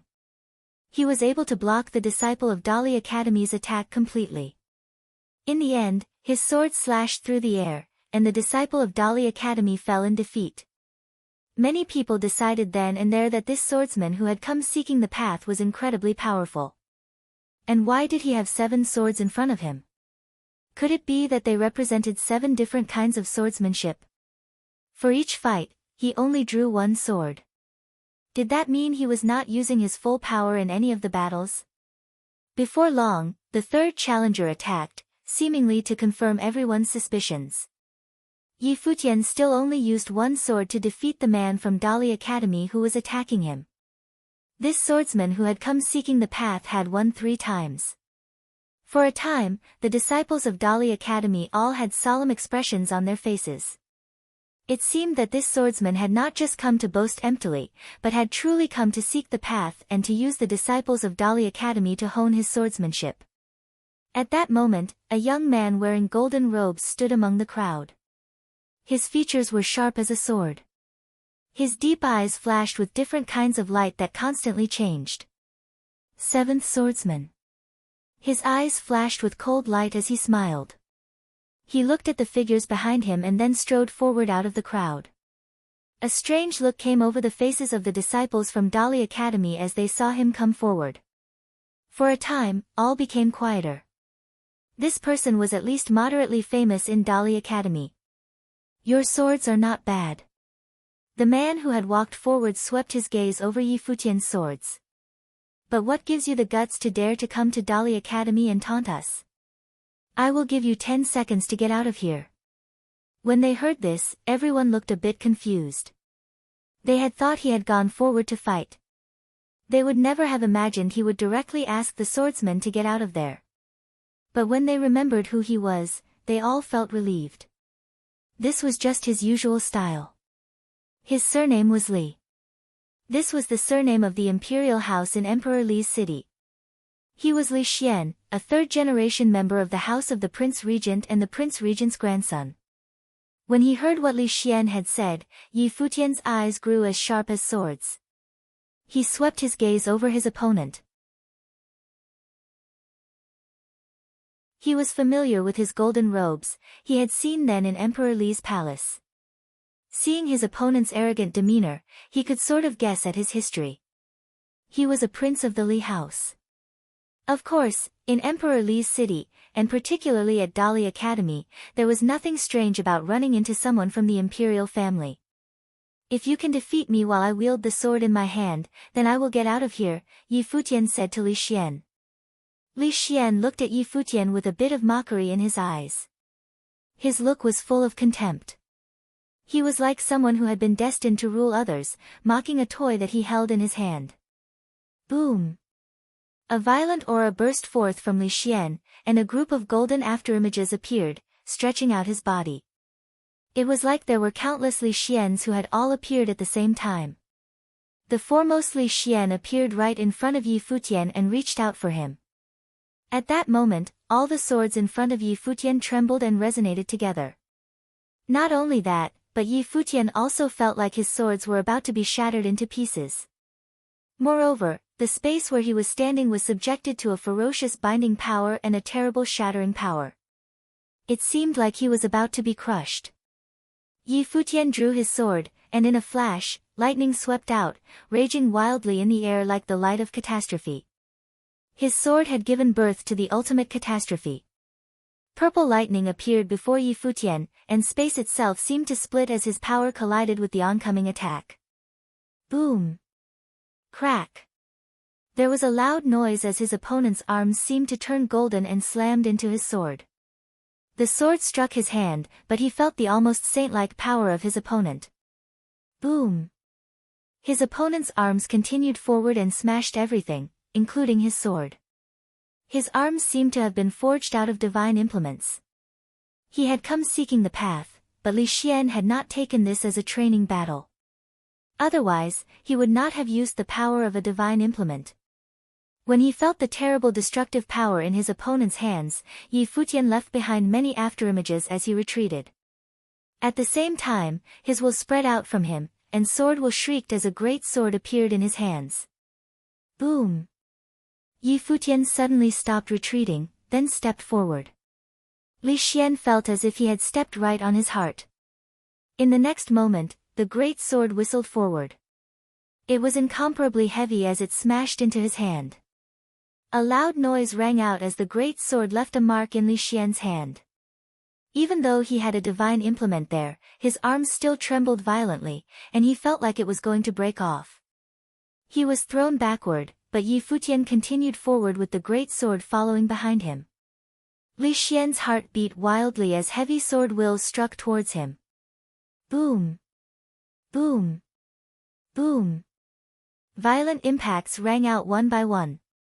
Li Xian was driven backward, his feet scraping along the ground until he finally stopped. The great sword disappeared, and Yi Futian gave him a cold look. Li Xian lowered his arms, but they were still trembling slightly. That had obviously been extremely difficult for him to bear. A figure appeared behind Li Xian, but he seemed not to see it. He was just looking up at Yi Futian. A sarcastic look flashed in his eyes, and his mouth curled into a wicked grin. He spat out a command, "Kill him! Kill him!" These words that came out of his mouth had a chilling effect. This was not a joke. Even many of the people from Dali Academy were shocked by what he had said. This swordsman had directly challenged Dali Academy, but had phrased it as seeking the path. Even though that was a little bit disrespectful, Dali Academy could defeat him in battle to save face. Just giving him a beating would be enough to get their revenge. And ordering a saint-level figure to kill him after being defeated was not something to be proud of. After all, Li Xian was someone of particularly high status. Being a disciple of Dali Academy proved you were of high status, and moreover, Li Xian was a member of the imperial family. What Li Xian was doing went beyond what was right and proper. But it seemed that his opponent had been reckless and arrogant all along. For someone of Li Xian's status, killing a mere swordsman who had come seeking the path was not something that he would be held accountable for. The saint-level figure behind Li Xian suddenly moved to carry out his order. He moved so quickly that it seemed as if there was no distance between them. In a flash, Futian felt a powerful force bearing down on him. A giant golden hand pressed towards him, seemingly invincible. As the hand pressed down, it was like the apocalypse. Futian felt like everything in the area was going to be crushed, and it was difficult to even breathe. A saint-level cultivator had directly gotten involved. And he was definitely a killer. There was no trace of hesitation. If Li Xian had ordered him to kill, he would kill. Although he had been full of confidence and carelessness ever since he had come to Emperor Li's realm, Futian had not meant to offend anyone too much, nor had he intended to create any conflicts of interest between himself and them. He had seemed wild, but in reality, he had been quite cautious to prevent powerful saints from acting against him. He had come to Dali Academy, not admitting that he challenged them, but instead saying that he had come to seek the path. It was all very regular. The students of Dali Academy were known as the best and the brightest of Emperor Li's city. The foremost holy land in Emperor Li's realm would naturally want to save face, and thus would not try to do anything to him. But there could always be some accident or some person who did not care about the rules and had no morality at all. An example was Li Xian. This was the first time that Futian had met him, but his eyes were already full of mockery and scorn. After he had been defeated, he had immediately asked his saint to kill him. As far as Futian was concerned, things had gone from bad to worse. He had already attracted the attention of a powerful figure, and he had not even reached the true center of the Dali dynasty yet. Without revealing his identity, there would be those who would try to kill him. At that moment, his will flared up wildly, and a great sword appeared before him and shot towards the giant hand that was pressing down towards him. Boom! There was a loud noise that seemed so violent that it would shake the sky until it collapsed. The golden hand that smashed through the air destroyed everything in its path, including the great sword. It continued downward, and Futian was sent flying, giving off a muffled cry. But he had withstood the assault. His eyes went cold, and a terrible storm of sword will erupted around him as he glared at his opponent. When facing saint-level figures in Emperor Li's realm, he could not use the halberd of time and space as he had in Emperor Xia's realm. Otherwise, he would be revealed. Nor could he use other extremely powerful divine implements. If a lone swordsman who had come from the lower realm brought out an extremely high-level divine implement, there would be something wrong with that. And so, Futian could not even draw upon the power of a divine implement to fight this saint. Futian stared at his opponent, then glanced at Li Xian far away. He stood there calmly, quietly watching the battlefield. Or rather, he was watching Futian. The seventh swordsman had come outside Dali Academy to seek the path. Who did he think he was? Even though the lower realms had shown their unparalleled strength at Emperor Li's palace, now that one of them had fallen into his hands, he would not be polite.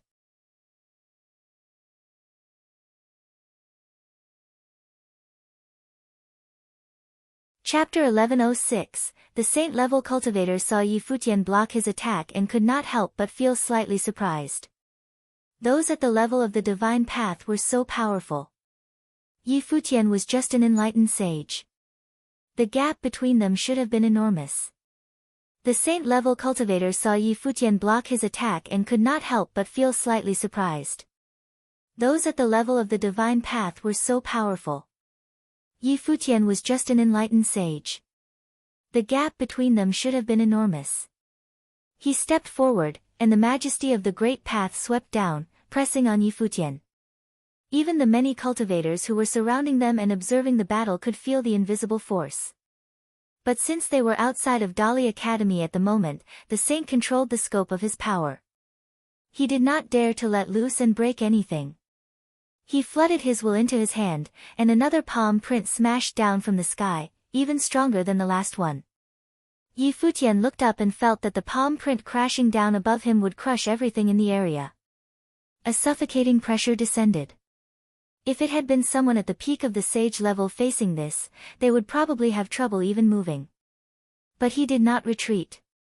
Yi Futian moved his hands, and suddenly, his sword will transformed, forming numerous great swords. A dozen or so swords appeared before him, and each one was filled with vast power. Boom! Yi Futian took a step into the air, and suddenly, one of the great swords cut through the sky, piercing through the void as it swept through everything. It rushed towards the oncoming handprint to withstand its mighty power. Boom!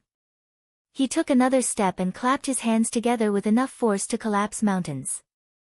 Suddenly, all the great swords shot through the air one by one, each one following the last.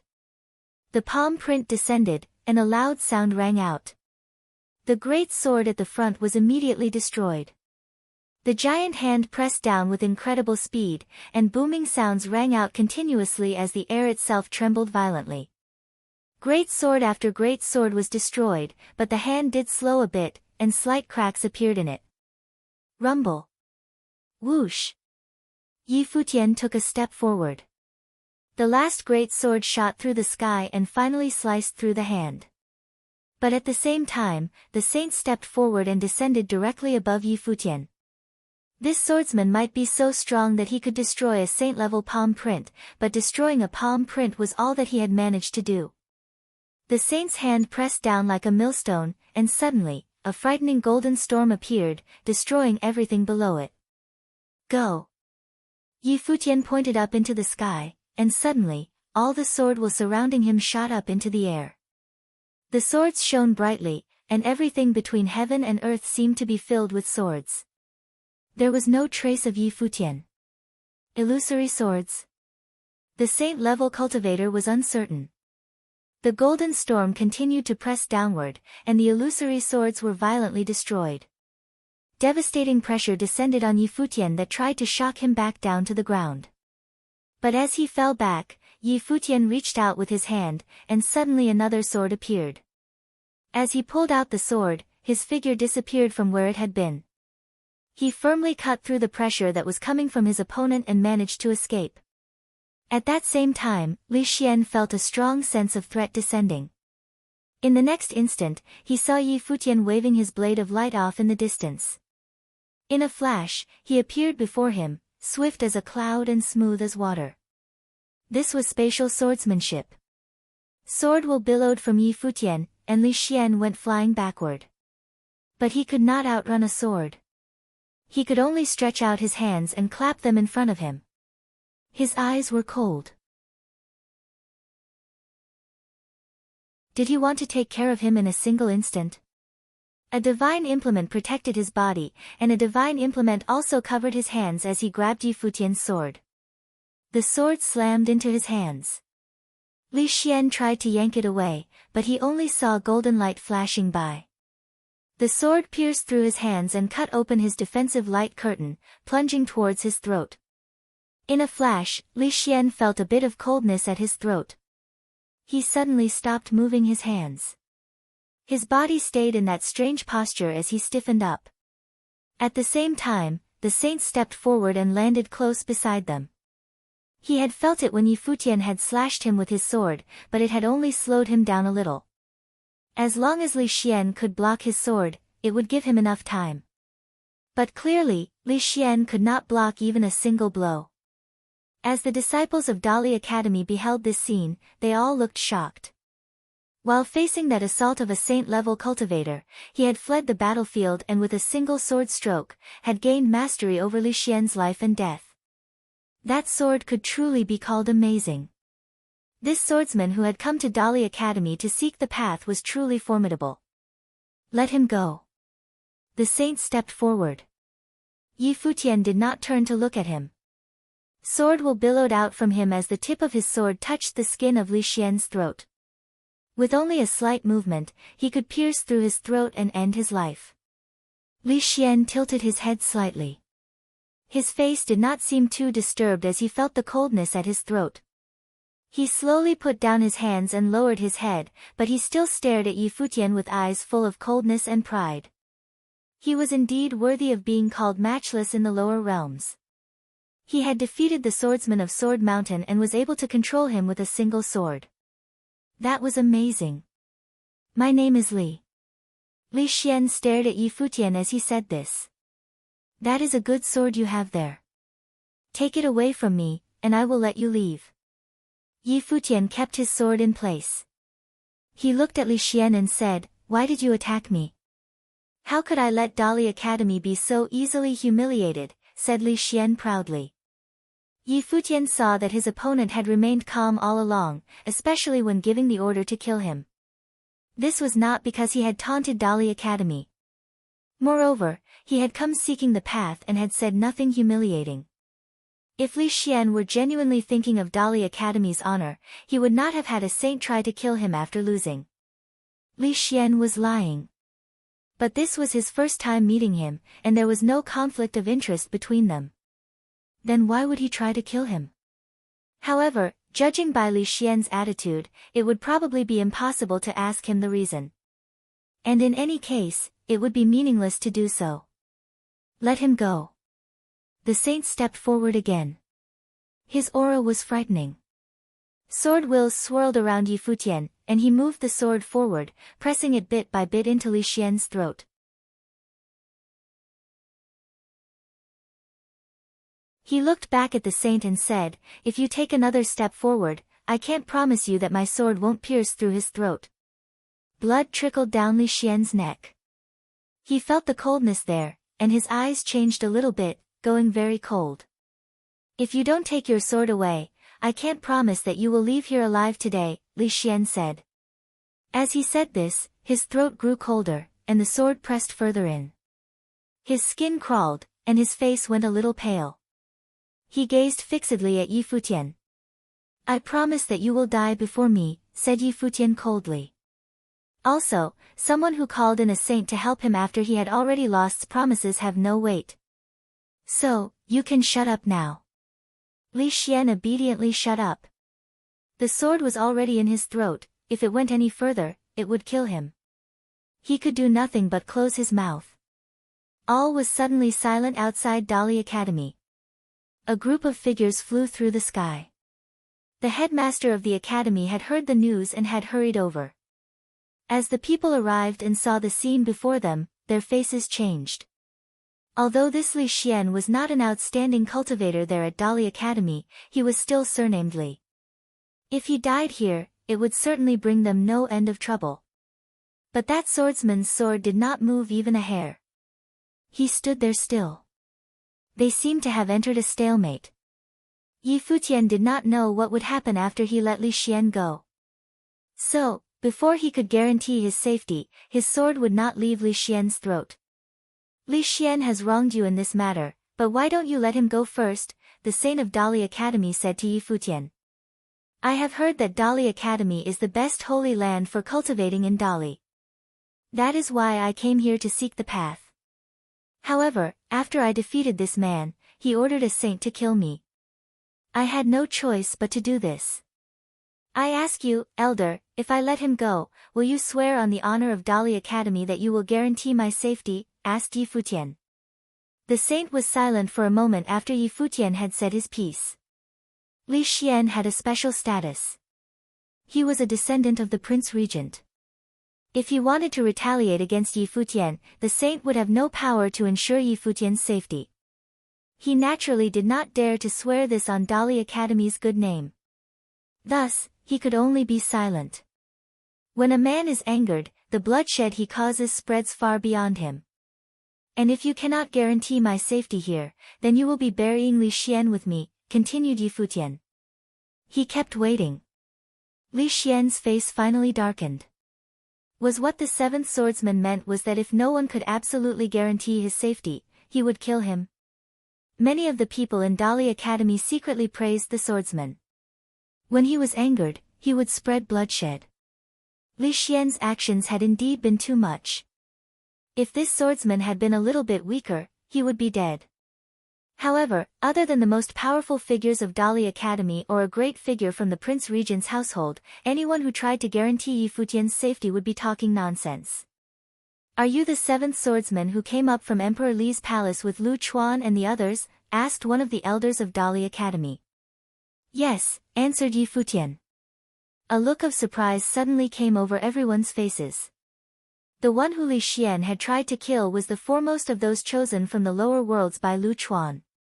It was said that Sword Mountain wanted to take him as a disciple. Some people reported this within Dali Academy. This was going to be troublesome. Outside the academy, all still seemed very calm. Two people stood in the middle of it all, not moving a muscle. At that moment, a line of figures stepped forward. "Greetings, Brother Yen." The disciples of Dali Academy bowed to the one who was coming one by one, their gazes full of respect. Those who had come from afar to visit the college also gazed worshipfully at him. It was the great disciple of the imperial advisor, Yen Yuan. Now, the matter that was facing Dali Academy was basically up to him to decide. The imperial advisor was a headmaster of Dali Academy. All the cultivators of the academy could thus call Yen Yuan their sworn brother. Yen Yuan already knew what was going on. He walked in front of Li Xian and Yi Futian and looked at the two of them. Then he said to Li Xian, "You were the one who started this. How do you plan to solve it?" "Brother Yen, if he removes his sword, I won't kill him," said Li Xian. Yen Yuan looked at Yi Futian. Yi Futian said, "I don't believe him." "He doesn't believe you. How can you assure him?" Yen Yuan asked Li Xian. "If he doesn't believe me, what can I do?" Li Xian's face grew ugly. "Since there's no way to solve this, we're at a stalemate. So, seventh swordsman, use your sword," continued Yen Yuan. As he said this, everyone's gaze froze on him. He had asked the seventh swordsman to use his sword. Li Xian went pale. Did he want the two of them to die together? How could the seventh swordsman's life be worth as much as his?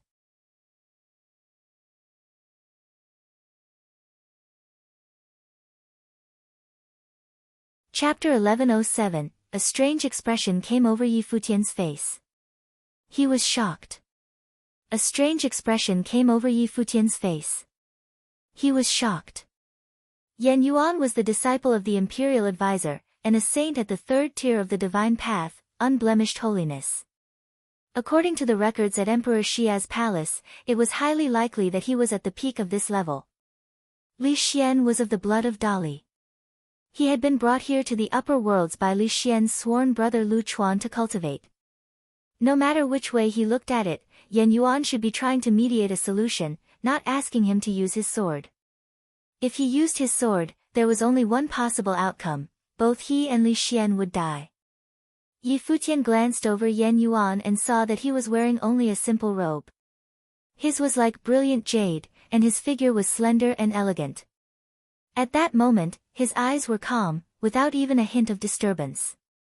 It was like what he had said was the most normal thing in the world. But Yi Futian and even those people in and around Dali Academy who were watching did not know why he had told Yi Futian to use his sword. He wants to kill you, and now you have him. You can't escape, and he can't guarantee your life. With such a deadlock, why are you still hesitating? Yen Yuan looked at Yi Futian as he spoke. It was as if he were trying to provoke him. What you have said makes sense, answered Yi Futian. His sword will shrieked, and his arm moved slightly as he continued pressing the point of his sword into Li Xian's throat. That action caused Li Xian to go pale. Wait, he cried out. Yi Futian's sword stopped, and he looked at him. Li Xian's face was extremely dark as he stared at Yi Futian. You may not be able to trust me, but can you trust Dali Academy? I can, answered Yi Futian without hesitation. Brother Yan. Li Xian turned his gaze to Yan Yuan. He was scared enough that he was willing to concede and turn over negotiations to Yan Yuan. Seventh swordsman, what will it take to make you put down your sword? Yan Yuan asked Yi Futian. Guarantee that I will live. Yi Futian's words were simple yet forceful. He was using his sword to preserve his own life. That is simple enough. Yan Yuan turned towards Li Xian and said, Li Xian, I can make this guarantee for you on Dali Academy's good name, but if you can't do this, then what should we do? Li Xian stared at Yi Futian and saw his cold eyes. He knew what kind of beast this seventh swordsman was. He would not do anything by half measures. He would not put down his sword. I swear on my life. Li Xian's voice was hoarse but icy. Excellent. Yan Yuan nodded. In that case, I swear on the honor of Dali Academy that if you put down your sword, Li Xian will not pursue this matter any further. Otherwise, it will be equivalent to Li Xian trampling on the good name of Dali University. He has offered up his life as a guarantee. Is this enough for you? It's not just Li Xian. If the man behind him pursues this matter, it will be equivalent to Li Xian doing so, said Yi Futian. A surprised look came over the faces of everyone watching. This swordsman's combat ability was extraordinary, but they had not expected him to be so careful. He had not given Li Xian any chance to get revenge. Very well. Li Xian's voice was still hoarse. Yi Futian stared at him and saw that Li Xian's eyes were full of cold, murderous intent. But Yi Futian did not care. Put down your sword, said Yan Yuan. Yi Futian pulled back his sword, and suddenly, the saint from before flashed over behind Li Xian, looking at Yi Futian coldly. He was at fault for what had happened. Yi Futian had fled the battle under his attacks and had instead attacked Li Xian. His opponent was quite skilled at spatial swordsmanship. Let us end the matter here, said Yan Yuan, then he turned to leave as if nothing had happened. The other saints of Dali Academy left with him. Li Xian had sworn it on his life. He would certainly not dare to do anything. Many of the disciples of Dali Academy watched Yan Yuan leaving and admired him in secret. Yan Yuan telling Yi Futian to use his sword had been a case of making concessions to gain advantages. Since neither of them had been willing to step back, he had to see who would be more firm, and who would compromise. Obviously, Li Xian had compromised first and had asked him for help. Li Xian may have sworn on his life, but it was something that he had sought help from Yan Yuan about. No one had made him do it, so even the Prince Regent could find no fault with what had happened. Li Xian had lost this conflict without a doubt. He did not dare to trade his life for his enemies. After pulling back his sword, Yi Futian turned to leave. He no longer defended himself. From what he understood of the Imperial Advisor and Dali Academy, even a grandson of the Prince Regent, or even a prince, would not dare to besmirch Dali Academy's reputation. Li Xian had sworn on his life. If he acted against Yi Futian now, he would be seeking his death. Yan Yuan may have left as if nothing had happened, but Yi Futian did not think that Yan Yuan had handled the situation so well. Was it truly that easy to become a top figure at Dali Academy? Seventh swordsman. At that moment, a voice rang out, and a group of figures flashed over towards him. At their head were Li Yang and Li Yu. My prince, my lord, Yi Futian called to them. Li Yang and Li Yu looked at Li Xian and saw him looking back at them. The Prince Regent and King Li were both of the four kings, but the Prince Regent was the elder, and so King Li had to call him uncle. Thus, from the point of view of seniority, Li Yang, Li Yu, and the Prince Regent's grandson Li Xian were of the same generation. Moreover, he was the direct descendant of two kings, giving him double status. Is everything all right? Li Yu asked Yi Futian. Everything is fine, Yi Futian answered. At that moment, Li Yu's face grew a bit ugly, and not only because of Yi Futian's talent. Yi Futian had come from the lower worlds. Her father, King Li, was the master of the lower worlds. Lu Chuan and the people of Sword Mountain had chosen Yi Futian. In some sense, King Li's palace had formed some level of relationship with Yi Futian. Thus, Li Yu had always been good to Yi Futian because he had come from the lower worlds and had outstanding talent. But she knew that the seventh swordsman had almost died at Li Xian's hands. The most powerful figure from the lower worlds, who was controlled by her father, had almost died so unexpectedly. She was naturally out of sorts. But she still said nothing. She heard Li Xian say, "Li Yang, Li Yu, is he one of your people? Master Seventh Swordsman has been invited by Lu Chuan to come up from the lower worlds. He is the most powerful figure in the lower worlds under our control." Master Shadow-bearing Sword Saint of Sword Mountain invited him to Sword Mountain to cultivate, she said coldly. "Li Xian, you almost became a murderer back there." "Why?" Everyone who heard Li Yu's words looked shocked. No wonder this swordsman had been so strong and could get to Li Xian even under the assault of a saint. He was the foremost figure of the lower worlds, the one who Lu Chuan and the others had brought to the upper worlds. Many people knew about Lu Chuan's affairs in the lower worlds. This was why everyone had a look of wonder on their faces. They had thought that this was just a simple surprise attack. However, no, it seemed not to be that simple. Who was Yan Yuan? He was Lu Chuan's sworn brother, and the two of them had a close relationship. They valued each other greatly. Since Seventh Swordsman was the one that Lu Chuan had brought to the upper worlds, Yan Yuan had probably realized this as soon as he heard his name. However, Yan Yuan had just barely told Seventh Swordsman to use his sword. From Yan Yuan's perspective, he was just a mediator and was not trying to help either side. He was trying to solve the issue. But which one of them had Yan Yuan secretly been biased towards? Or maybe he was not biased at all. What was interesting was whether or not Li Xian had known that Seventh Swordsman was the person whom Lu Chuan had brought to the upper worlds. If he did know, then that was food for thought. That's how it is. Li Xian looked at Li Yu. No wonder he had the guts to come to Dali Academy and taunt us. And his swordsmanship is indeed quite good. On saying this, he placed a hand on his neck to wipe away the blood. There was still pain there, and a feeling of coldness. However, I may have promised not to pursue this matter, but he better not do anything else improper, otherwise once I get my hands on him. Li Xian's face was cold. He did not hide his murderous intent at all. No matter who he is. So, you better keep your distance from him, so you don't get hurt. On saying this, Li Xian cast a cold glance at Yi Futian then walked away. The murderous intent was clear for all to see. Today, the point of this swordsman's sword had pricked his throat, threatening his very life. This matter was not over, he would watch this seventh swordsman. Li Yang and Li Yu looked a bit angry as they watched him leave until he disappeared. "Master Seventh Swordsman, let us take you back," said Li Yu. Yi Futian nodded. "Thank you." He was not under threat anymore, but he still did not refuse Li Yu's kindness. As for seeking the path, after the surprise attack, he no longer needed to continue to do so.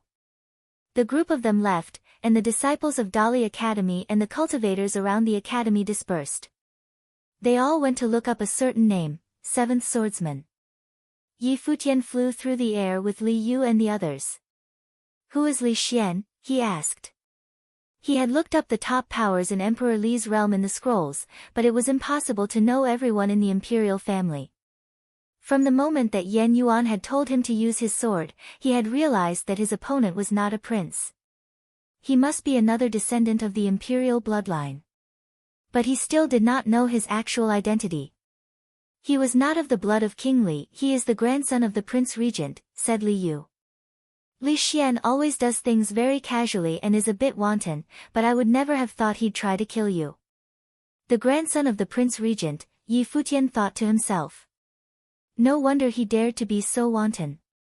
He had nothing to be afraid of. "Tell it to me straight." "He must have known that I came from the lower worlds, part of Emperor Li's realm," said Yi Futian. Li Xian had not seemed like a man of noble birth to him. He had seemed more like an assassin. Li Yang and Li Yu looked surprised when they heard Yi Futian. They looked at each other. If Li Xian had known, then that could be punishable by death. His Majesty highly regarded the imperial advisor, and the people of Dali Imperial City said he only answered to one man. Obviously, in their hearts, he was only inferior to His Majesty. It was public knowledge that King Tiandao was not happy with this, and thus he was always in conflict with the imperial advisor. Everyone in Dali knew this. But the Prince Regent was still very low-key, and over the past few years had gotten involved in very few external affairs. The people of the Prince Regent's household definitely would have ideas of their own. Lu Chuan had brought Yi Futian to the upper worlds. If Li Xian knew Yi Futian's identity but had pretended not to know as he tried to kill him, then he definitely had ulterior motives. He may have been deliberately trying to stir things up. You're tuning in to the Blissful Bookshelf YouTube channel. We're so grateful for your support, and don't forget to subscribe to join us on this incredible journey through captivating stories. Your generosity through donations truly makes a world of difference, as it's the primary source of revenue that allows me to expand and enhance this channel for you. Thank you from the bottom of my heart for being a part of this adventure.